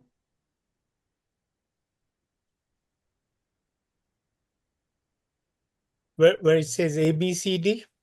Yes. I think these were the old compressors, I believe, the concrete bed and the compressing units. Correct, Mike? Correct. That's outside of the unit? Yes, Correct. outside the building, yes. Okay, thank you. So you have, before we finish up with the floor plans, you're saying that there is a stairwell that will remain in the basement level and that on the first floor, or what you're labeling the ground floor, there are 2 units. And then on the second and third, there's 1 unit. Am I correct? Correct. Thank you. I have one last question, Chair, if I may. The engineer stated that there's a shade tree, existing shade tree. Does he have a photo that he can show us of this No, tree? it's not existing. We are proposing a new shade tree. Oh, okay. Thank you.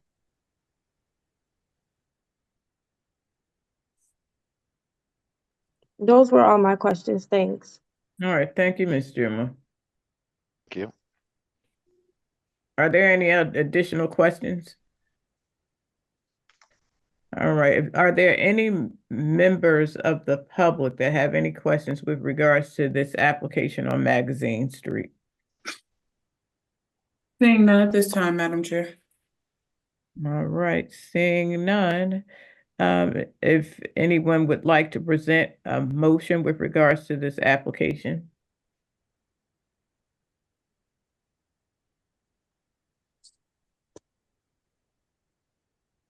Move it.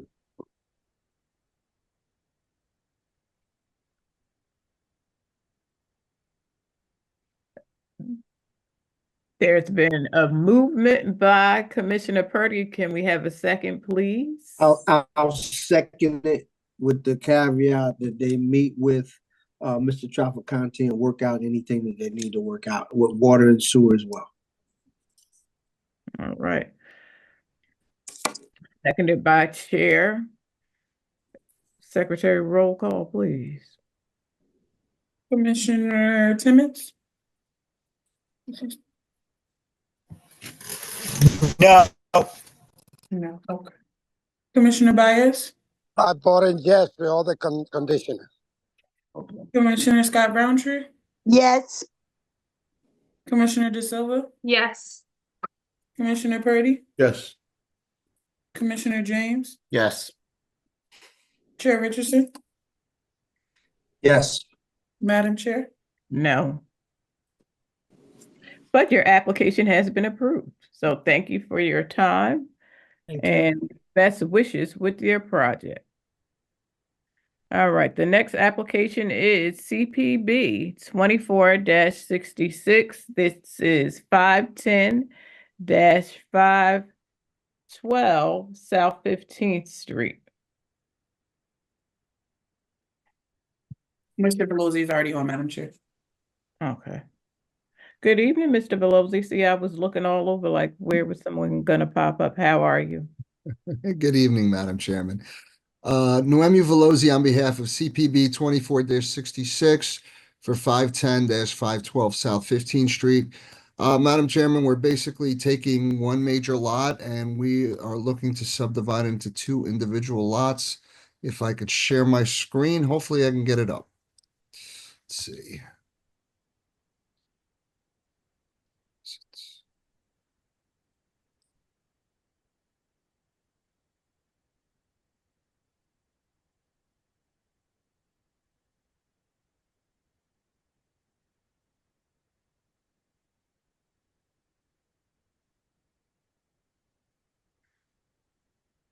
Second, Madam Chairman.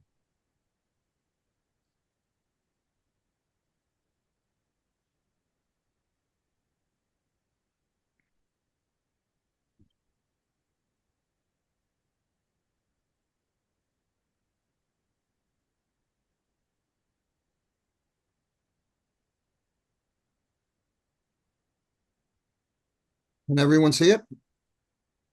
Yes. Yes. It's just side. Yeah. The orientation. Okay. So we have 150 by 100 lot here, and we're planning to subdivide into two 25 by 100 lots. That's pretty much it. There were some comments as to trees from the planner. I don't know what my client is planning to construct, but we will try to coordinate to put the trees on site. If not, we would be willing to pay into any tree fund if necessary. But this is just an application for a subdivision? That's correct, but the planner's report does ask about trees. So until we know what my client and whatever architect he's planning to use to build something, I can't answer that question, but I'm willing to make it as a condition of approval that we will comply with any tree planting requirements as requested. All right, thank you. Do you have any photographs of what that lot looks like now? Unless there's one here, Madam Chairman, I do not. Okay, cool. There, let me see if I can rotate this thing and zoom it. If that's not adequate, I do have a picture that I took a couple months ago. I mean, that's what I have here. All right. I can represent that looks about the same, different car parked there, but when I saw it in mid-September, that's what it looks like. All right. Thank you. All right. Any commissioners, any of you have any questions with regards to this subdivision? Seeing none, members of the public, you have any questions with regards to this application for subdivision? Seeing none at this time, Madam Chair. All right, we need a motion. Move it. Who was that? Chair Richardson. All right. Second it. Second. They All disabled right. my. Moved by Chair Richardson, Moved by Chair Richardson and seconded by Commissioner Timmons. Thank you. Secretary, roll call, please. Commissioner Purdy, Yes. Commissioner Timmons, Yes. Commissioner Baez, Yes. Commissioner Scott Roundtree, Yes, but the host disabled my video, so I can't come on video for some reason. But yes, I'm here. Commissioner De Silva, Yeah. Commissioner James, Yes. Chair Richardson, Yes. Madam Chair.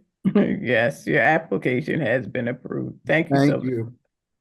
All right, so the next application is also yours. Yes, it is, Madam Chairman.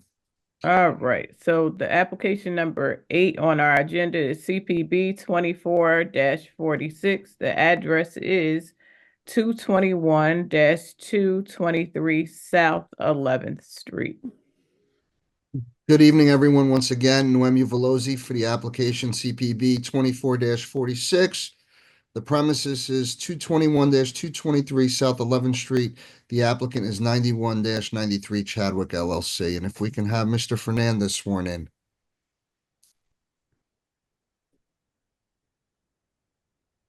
Good evening, Mr. Fernandez. Do you solemnly swear the testimony you're about to give this board shall be truthful? I do. Thank you. Please state your name and affiliation to this application. Jorge Fernandez, Fernandes, registered architect. Mr. Fernandez, you just testified. You are accepted by the board. You can proceed.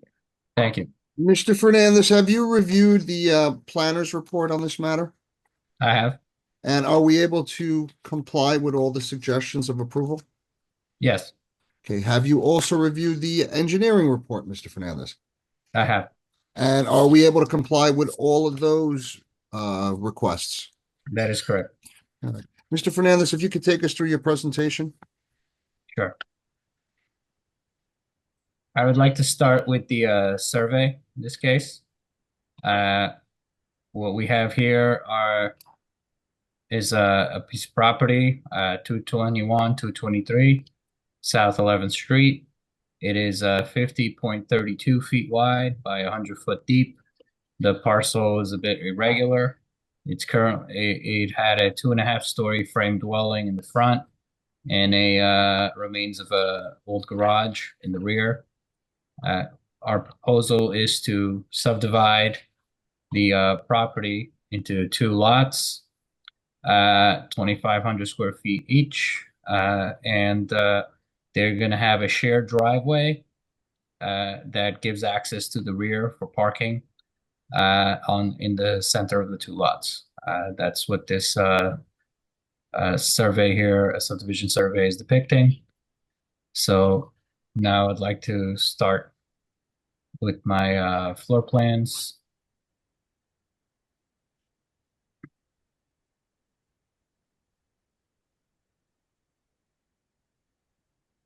I'll start with the 221 South 11th Street, which is the parcel to the north, or in this case on the right-hand side of the property. So like I said, it is a 25.16 by 100 property, and we will be constructing a 3-story, 3-family on the site. We're pushing the house closer to the front property line and also to the northern property line. And then we're leaving a side yard that is essentially the shared driveway that gives access to the rear, where we will have to have parking.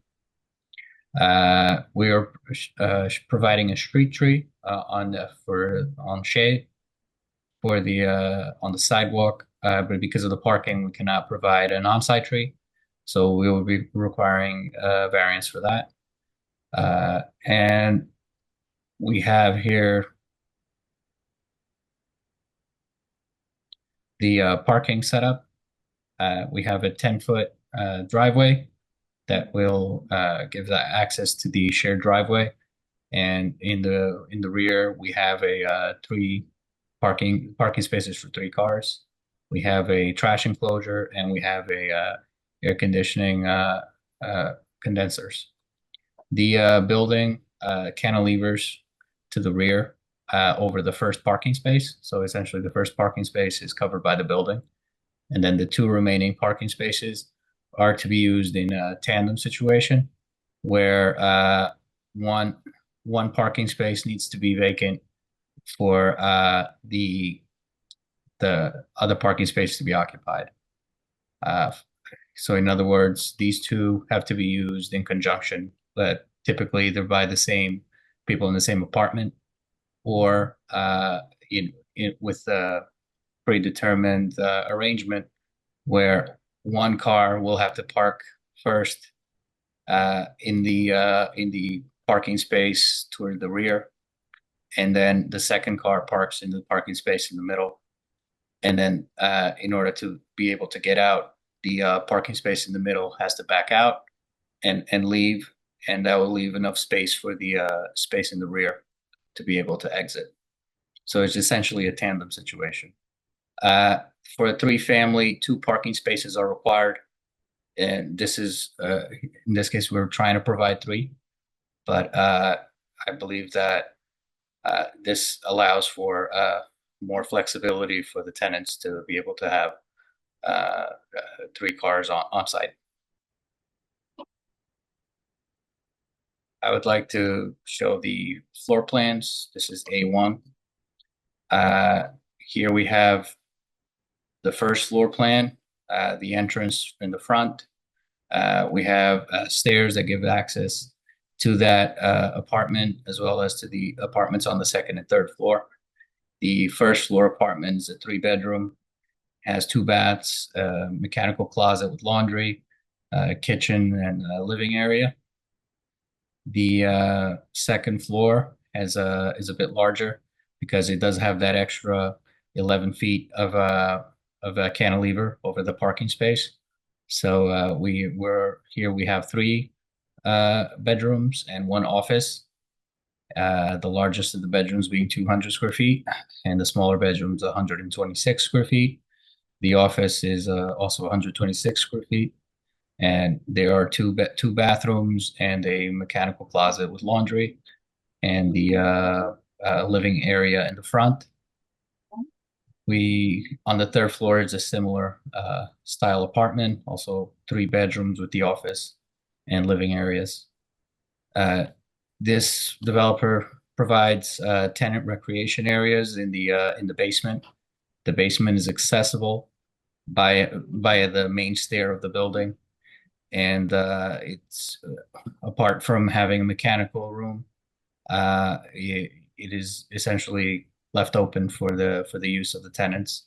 There are some windows that are shown overlooking the shared driveway, and we are providing window wells that will, of course, have H20 rated grates to allow for the cars to be able to use the driveway, the shared driveway. The next is the elevation. We have here the front elevation. We're showing the building to be 35 foot 10 inches to the parapet, but because the roof does pitch towards the shared driveway, the height there is increased because of the ridge of the roof. So we will lower that. We will lower the pitch of this roof to comply with the 36-foot height requirement, and therefore eliminate the height variance requirement for this project. We are providing 30% glazing in the front, as is required by code, and we are providing 10% glazing on the side, on the driveway, in this case, the driveway side. And as you can see here, this is the cantilever where the parking space will be. The other side elevation is on the property line, therefore code does not allow glazing windows, and we are providing 0%. And in the rear elevation, we're providing 10% as required by code. I have a rendering of the two structures side by side with the shared driveway in the center. The one on the right is the one that I just described with the cedar shake shingle siding. And then we have on the one on the left-hand side with the shiplap siding. That pretty much concludes my testimony to the to this project. Should I describe the other house as well? Mr. Fernandez, is it the same size and the same build as the first one you just described? I guess I'll just show the site plan again because there's a slight difference to the site plan, but the house is typically the same.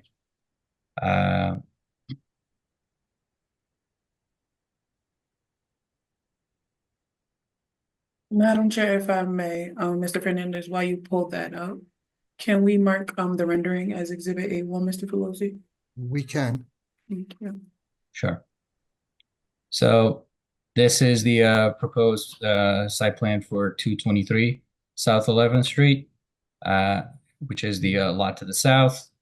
And the one difference we have with this site is that we set back the building 3 feet from the southern property line. And that is because there's a neighboring building on the property line with windows. So we're trying to maintain 3-foot distance from their windows. And therefore the building does have our building does have windows on this side. So I'll pull up the floor plans. As you can see, the building has windows on both sides. It's the similar layout, 3 bedrooms on the first floor, 3 bedrooms and office on the second and third floor. We have the tenant recreation area with windows, and those windows are onto the side yard, not onto the shared driveway. And the elevations, again, shown here. And as you can see, both sides have the required amount of glazing. That is really the difference between the two projects. That pretty much concludes my testimony, and I'm open to questions. Thank you, Mr. Fernandez. Madam Chairman, I don't have any other questions for Mr. Fernandez. Thank you. Mr. Pelosi, you have, commissioners, anybody have any questions for Mr. Fernandez? Chair, I have one question / comment, if I may. Yes, sir. Go ahead, Thank Mr. you. Perry.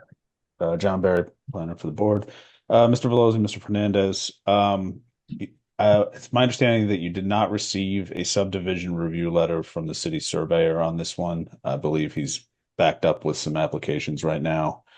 I would just ask that from a technical standpoint, in terms of either deed preparation, map filing law, that you comply with any comments that Mr. Fox has when he's able to issue them.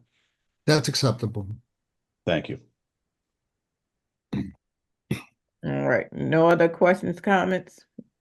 Mr. Velosi, you have another professional to testify or no? I believe it's just Mr. Fernandez on this one. All right, members of the public, if you have any questions or comments with regard to this application, please raise your hand, press *9. You'll have 3 minutes. Seeing none at this time, Madam Chair. Yes, ma'am. All right, so we need a motion.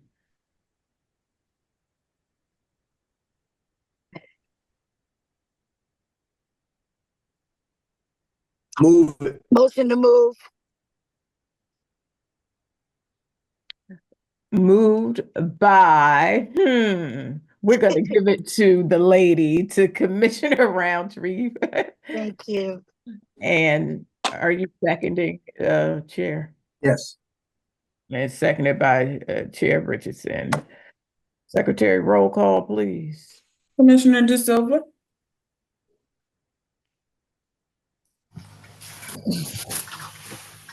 Commissioner De Silva? Commissioner Timmons, Yes. Commissioner Byers, Yes. Commissioner Scott Roundtree.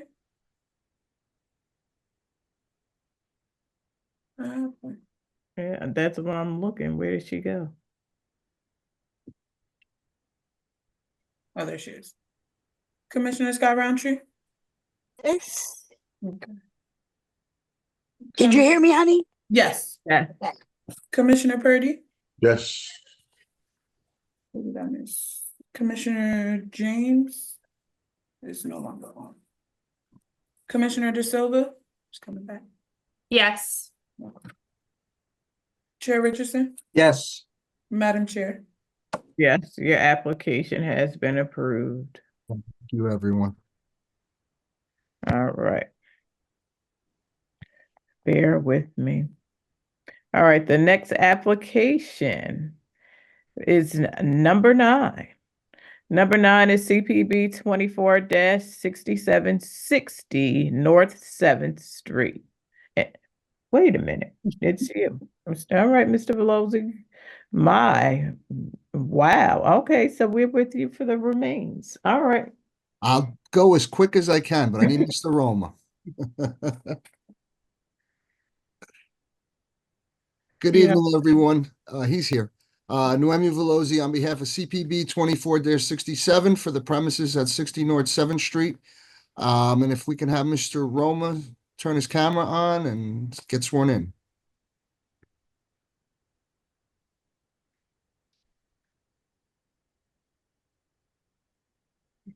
He's there, Mr. Beck. There we go. I had to switch over. Good evening, Mr. Roman. Do you solemnly swear the testimony you're about to give this board shall be truthful? Yes, I do. Thank you. Just please state your name and affiliation to this application. My name is Daniel Angel Roma. I'm a licensed architect, and my license is current, and I prepare these drawings. Mr. Roma, is your license still current and in good standing? Yes, it is. All right, you may proceed. Thank you. Mr. Roma, have you reviewed both engineering's comments on this project? Yes, I did. Are we able to comply with all their requirements? Yes, for most of the things, but there is one that relates to the site plan where it talks about handicap persons. And what we are proposing is a new three-family. A three-family does not require handicap parking spaces. No, I'm in the play. I know. And that's why we are not providing handicap parking spaces. Thank you, Mr. Roma. Have you reviewed the planner's report, Mr. Roma? Yes. Do we have any issues there, or are we good? No, we can comply with everything that they're asking for. And one of the things that I did based on the comments from the planner was modified my drawings. What I'm going to show is drawings without second stairs in the back. The planner was asking if we can remove it. That way we will have more space in the backyard for the people to enjoy. And we did it. We removed the stairs in the back. Mr. Roma, did you submit the plans that I'm going to show you now? Did you submit those plans to the board, or are we submitting them as an exhibit tonight? We are going to exhibit tonight. The drawings we have has a revision date November 18, 2024. Madam Chairman, if we can have these new drawings marked. A1? Yes, ma'am. And Mr. Roma, if you could take us through the plans, please. Yes, let me share my drawings.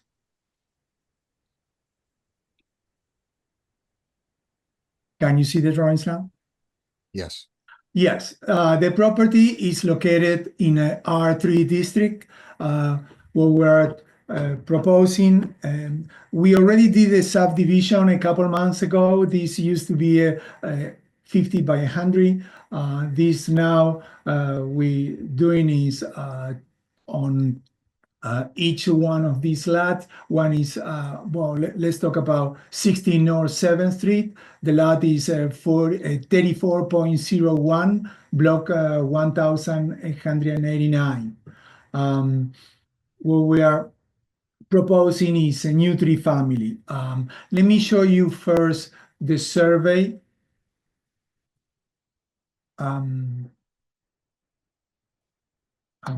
This is the survey. As you can see on the survey, there is a difference on the grade. There is a difference of 9 feet between the front yard of the property and the backyard of the property. That's why the drawings that you're going to see now will show the parking on the ground basement floor, and then 3 floors with apartments. Let me go back to the drawings. Let me go to the site plan. On the site plan,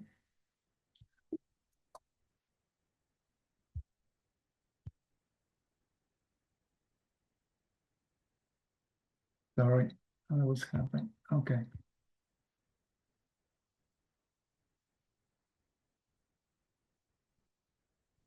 All right. As I said, the property is 25 by 100, and we're proposing a new building. This three family will have a width of 21 feet by 70 feet long, and will have a rear yard of 20 feet. You're going to see that this building will be mirror to the one that is to the left. And that's why in this case, we are not going to see a tree in the front. We're going to see the tree on the other house. That's why we are going to ask for to pay for the fund tree on the front yard. Because we are not going to have a space for a tree in the front, but yes, we are going to provide a tree in the back. Let me go to the floor plan. The basement of ground floor is going to be a parking area. The parking will be 43.8 by 20 feet 10 inches for a total of 898 square feet. On this area, we're going to have a garage door and parking for 3 cars. Also, on this area, we're going to have the garbage for the 3 families and the recycling. From this floor, you can go up to the second floor. When you go to the second floor, you get in to the first floor apartment. We have an L-shaped kitchen with a dining lighting area. The living dining area is 22 feet 3 inches by 14.5. The kitchen is 10 by 10.7. And then when we go to the corridor, we're going to have first a closet, then a mechanical room with a HVAC and a hot water heater, a laundry room with a washer and dryer, and a full bathroom that's going to be used for these 2 bedrooms. Each bedroom is 10.6 by 10.7, 10.6 by 10.7 with their closet. And then in the back, we have a master bedroom with a walk-in closet and a master bathroom. If you go to the 3rd floor, will be exactly the same. The total square feet of this floor is 1,448 square feet. On the back of the master bedroom, you can see a balcony. If we go, as you will see that our project is this to the right, where you have on the bottom a garage door with a brick and the entrance to the apartment building. We're using fiber cement siding on the center and fiber cement panels in the front, color gray and white. This is the side. When I said that this is a 3-story building, you can see that the bottom is less than 50% of the entire house, and it's going to be used only for parking of the 3 cars. And you can see here that in the front, see as a 4-story, but in the back is a 3-story. We having a variance for height. The height of a building like this is considered with the high points on each corner, and the average will be 39 feet, and that will be the height of the building. Here I have some pictures showing what is there now. This is 60. The lot is vacant, has been vacant for many years, and you can see on the building that is located to the left, there is a 3.5-story building with at least 8 feet high. You can see here the steps going up to the building. I have here to show you also a rendering. Here on the rendering, I'm showing both properties, 58 and 60. Both are similar, but they are mirror of each other. The one that we are showing now is the one to the right. As I said, we have fiber cement siding in the middle and fiber cement panels on the first, second, and third floor, and brick on the bottom. You can see here the steps going up to the rear of the property. Thank you, Mr. Roma. It looks beautiful. Mr. Chairman, I don't have any other questions for Mr. Roma. Thank you. I see Mr. Trafficante has his hand raised. Mr. Trafficante? Yes, ma'am. Oh, sorry. I'm sorry, Madam Chair, before Mr. Trafficante gets into his, are there 2 rendering photos, Mr. Romer? Yes, these are 3 renderings that I'm presenting tonight. Okay, can we mark them as Exhibit A2 of 3 renderings? Yes. Yes. Thank you. Thank you, Ms. Person, Lord. All right. Mr. Trafficante is there to be, can we have the screen? Yes, I'm sorry.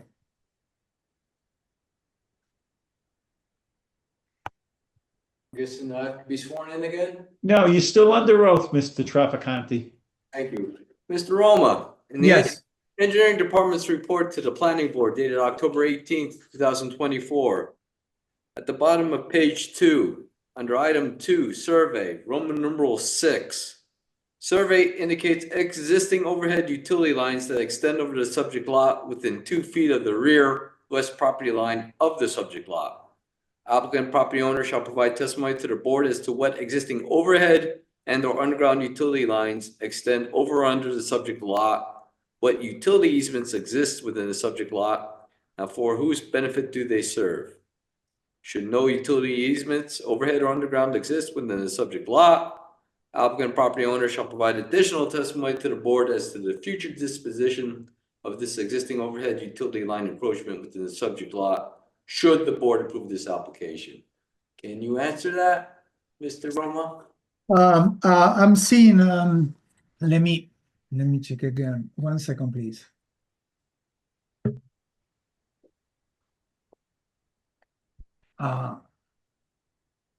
Yes, there are a line that let me is an overhead line all the way to the back of the property on the probably 2 feet from the property line. That's the one that you're talking about? Yes. Yes. Looks like there is an existing pole and there is a pole that give electricity, but we don't planning to touch that at the present time. You plan to keep that? You plan to keep those overhead utility lines and pole where they are? Yes. Okay, are you aware of any easements, PSE&G or otherwise, within the subject lot? This looks like no, we don't have any easement. Mr. Pronesti, the surveyor, didn't tell us anything about that. That is probably the neighbor using those wires.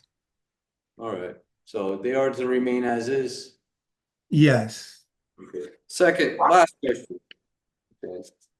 On page 3 of the engineering department's report to the board dated October 18th, on page 3, item 2, survey, Roman numeral 7. Survey indicates an existing fence and gate that encroach into the public right-of-way for North 7th Street. Applicant and property owner shall provide testimony to the board as to what approval easements have been granted to the current property owner of the subject lot by the city of Newark to allow for this existing fence and gate encroachment into the public right-of-way for North 7th Street. Should no approval easements exist, applicant and property owner shall provide additional testimony to the board as to the future disposition of this existing fence and gate encroachment should the board approve this application. Can you address? Yeah, as part of this application, that fence that encroaching on the right-of-way is going to be removed. All right. Do you plan to put a fence and gate back? No, will not be any fence in the front. Okay, so the fence to be removed from the public right-of-way and gate. Is that correct? For both lots? Yes. For both lots? Well, eventually, lot next door, right? You can't come back in 15 minutes with the lot next door? Right, next application on the agenda? Is Yes. Yeah, okay. So fence and gate to be removed. All right. That's correct. All right. Otherwise, except for item number 4, Roman numeral 11, can you comply with all the other comments in the engineering department's report to the board dated October 18th, 2024? Yes. Okay. No further questions. Thank you. Thank Thank you, Mr. Traficante. Commissioners, you have any questions? All right, Mr. Volzy, you have another, yeah, Mr. McDonough. Mr. McDonough. Good evening, Mr. McDonough. Do you solemnly swear the testimony you're about to give this board shall be truthful? Wait, we can't hear you, Mr. McDonough. Say something else. Can you hear me now? Yes, much better. Sorry about that. Good evening. Yes, Do I you do solemnly swear to tell swear? the truth. Thank you. Please state your name and affiliation for the record. Sure. Hi there, everyone. My name is John McDonough. My address is 101 Gibraltar Drive over in Parsippany, New Jersey, and I'm the project planner. Mr. McDonough, is your license still current? Yes, it is, Madam Chair. In good standing? Yes, it is, Madam Chair. All right, you may proceed with your testimony. Thank you. And with the chair's permission, I'd like to share screen. Take it away. I have a 6-slide exhibit just to help the board with orientation of the subject property. You heard Mr. Roma give the predicate that we are dealing with a lot that has already been approved by the board for subdivision. So we're now looking at 2 lots. It's this grassy vacant lot that you see in the middle of the frame. Again, approved for 2 building lots, and the applicant is substantially compliant with the R3 requirements for both of these lots in terms of the zoning requirements. The use is permitted, 3-family dwelling on each one of the lots. Again, the relief is laid out in your planner, Mr. Barry's report, relatively modest here. Excessive building height, 39 feet, where 36 would be the maximum that's allowed. This falls within the range of a C-type variance, not a D, or would be in front of the zoning board. Less than 10 feet above the allowable height threshold, less than 10% above the allowable height threshold. None of the purposes of height control are going to be violated here. This is not going to block scenic views or create negative shadow effects, create a population density that is beyond the carrying capacity of the land. As you've heard, we can adequately park it. We're not asking for any relief related to parking. Just taking you through the rest of the views here, again, just to show that it is a vacant lot with varying mass and scale in the neighborhood, and a top-down view, again, if you can envision this grassy area being split in half with two buildings that, again, are substantially in compliance with the ordinance. There's in fact, the relief on both lots is exactly the same. Insufficient front yard setback, 10 feet, where 12.3 feet would be the maximum or the minimum that's required based on the prevailing setback on the street. The interest in moving the building slightly closer to the street is to provide for an effective backyard. Mr. Roma, through site modifications, now has a rear yard setback of 20 feet, where 30 feet would be the minimum required. Again, we're trying to achieve a reasonable building envelope here for these three-family dwellings. The lot coverage by building is just an uptick over that which is allowed, 56.7%, where 55% would be the maximum allowed. The overall lot coverage is 78%, where 70% would be the maximum allowed. And then again, there is prohibited fencing material. These are more design exceptions for wood fencing proposed on the side yard, and then the illumination at the property line. There's both insufficient and excessive illumination. Again, in the interest of providing in the front of the property, that excessive illumination is for safety, and the insufficient along the front for the walkway. I'll defer to Mr. Roma if that can actually be corrected as part of the application. All said, it is a good application that substantially complies with all of the requirements of the zoning. Actually, this lot number 60, I believe, is the one that requires the relief for the insufficient shade tree, 0 where 1 would be required, but that is going to be mitigated by, I'll say, the twin dwelling next door, which will have the tree. So we only have so much frontage to work with in terms of putting in a tree. So we're going to ask for relief on one of the lots, whereas we'll put the actual tree on the other lot. In terms of the balancing test, this is justified under C2, where the benefits of the application as a whole would substantially outweigh the detriments. Advancing purpose A with the promotion of the general welfare and new housing stock by delivering permitted uses on both lots. Purpose I, the promotion of a desirable visual environment, filling a void which is not serving any practical purpose in its current condition today. It is an approved building lot, and the applicant is delivering buildings that are in substantial conformance with the zoning. Purpose M, efficient use of land, taking this land that's there, inefficient currently, putting it into productive, efficient use. And then finally, purpose G, to provide variety of housing types according to the needs of all New Jersey citizens. This is not an apartment building per se. This is going to be 2 3-family dwellings, which goes towards planning goal for providing missing middle housing, the gap between single-family dwellings and larger apartments. Counterbalancing that with the negative criteria based on Mr. Roma's testimony, these buildings will be designed in accordance with all applicable building codes, will function safely, efficiently, and comfortably for those who will live here. The relief overall is minimal. It's a good application from a planning standpoint, a good fit that respects your ordinance and the zoning and the neighborhood. And in that regard, we believe the statutory test is met on both lots and approval is warranted. That I'll stop share and pause. Thank you, Mr. McDonough. Madam Chairman, if we can mark Mr. McDonough's exhibits. A3. A3, and I will provide them to Carissa. Thank you, Madam Chairman. I have no other questions for Mr. McDonough. All right, thank you. Any questions from any commissioners? All right, seeing none, do we have any questions from members of the public with regards to this application? Seeing none at this time, Madam Chair. All right, that said, would someone like to present a motion? Motion, Chair. Motion by Commissioner Baez and Second. seconded by Commissioner Timmons. Roll call, please.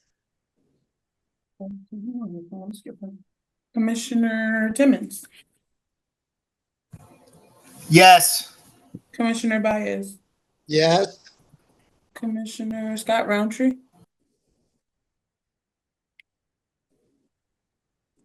Commissioner Scott Roundtree.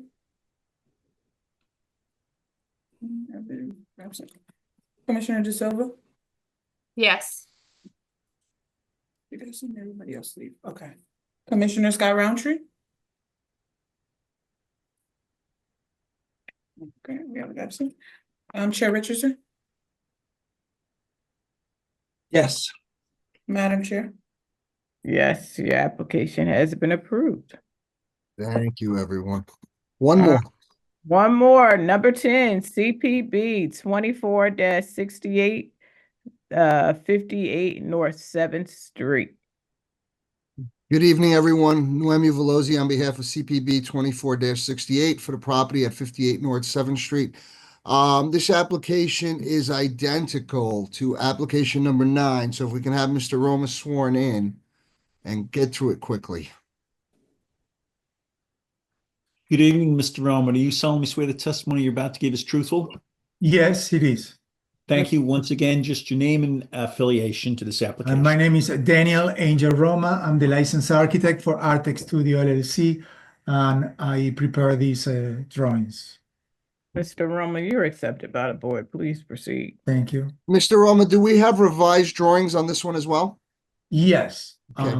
As I said on 60 North 7th Street, revised drawings are dated 11/4/2024. Madam Chairman, I would ask that the drawings be marked Exhibit 1 and the rendering Exhibit 2, please. Yes, and this is 58 North 7th, right? This is 58 North 7, lot 34.02, block 1889. Also, we are located in an R3 district where 1, 2, and 3 families are permitted uses. We also, based on the comments from the planner from the city, we decide to remove the stairs in the back and create a bigger rear yard for the benefit of the tenants. The project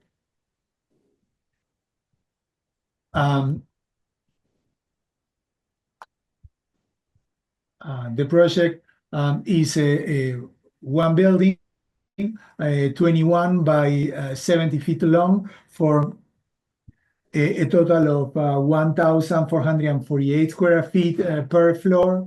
On the first floor or the basement or ground floor, we're going to have what I call the garage. On the garage, we have 3 cars, and the 3 cars that is going to be used by the owner and tenants of this building. If we go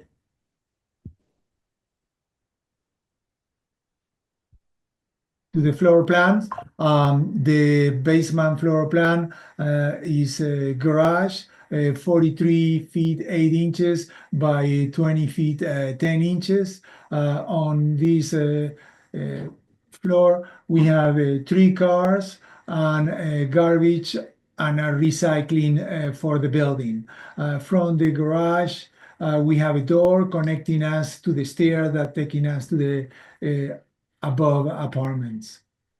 When we go to the first floor, we get in and we have a living, kitchen, all open area.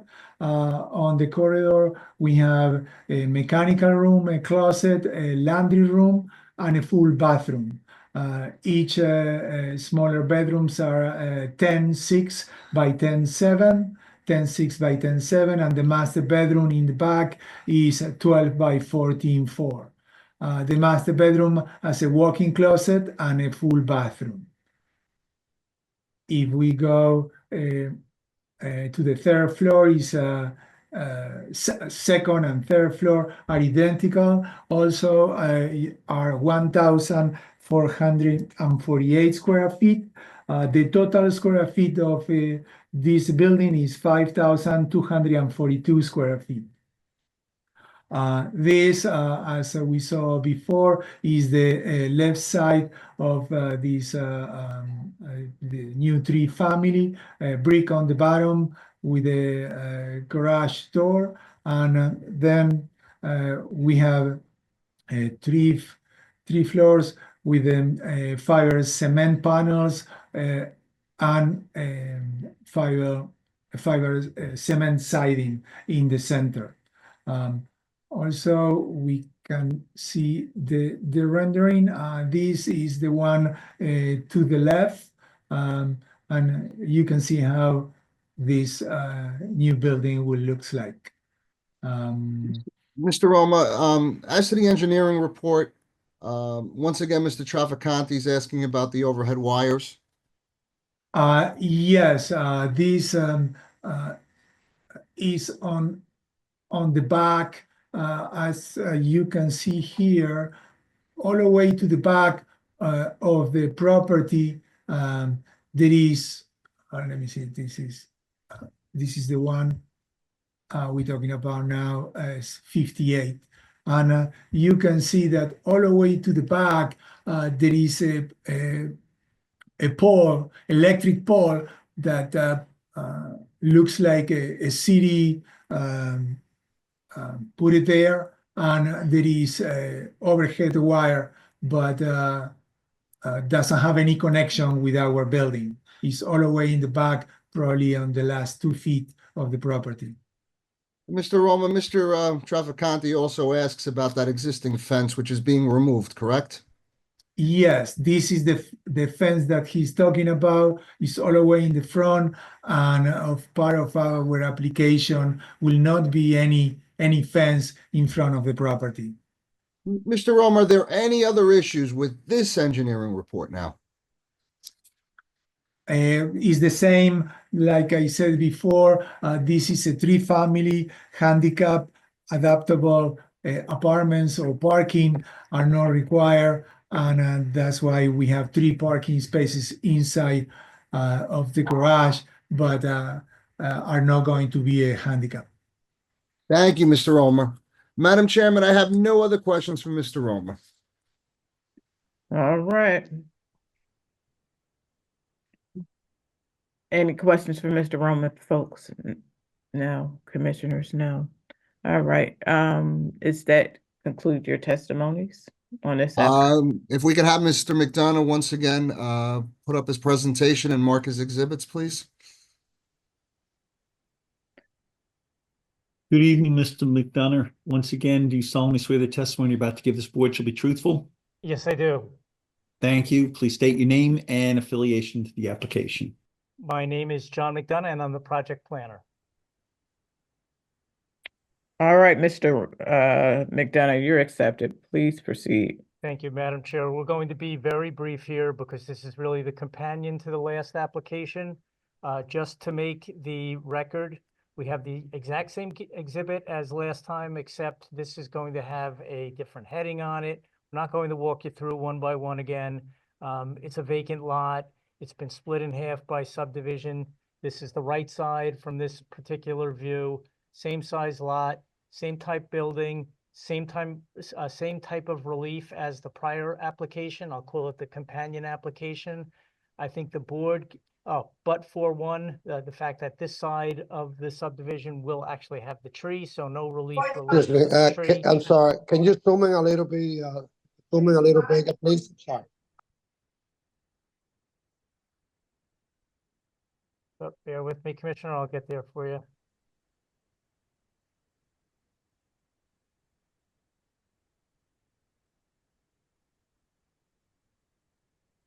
that good enough or you needed a little more? That's better. Thank you.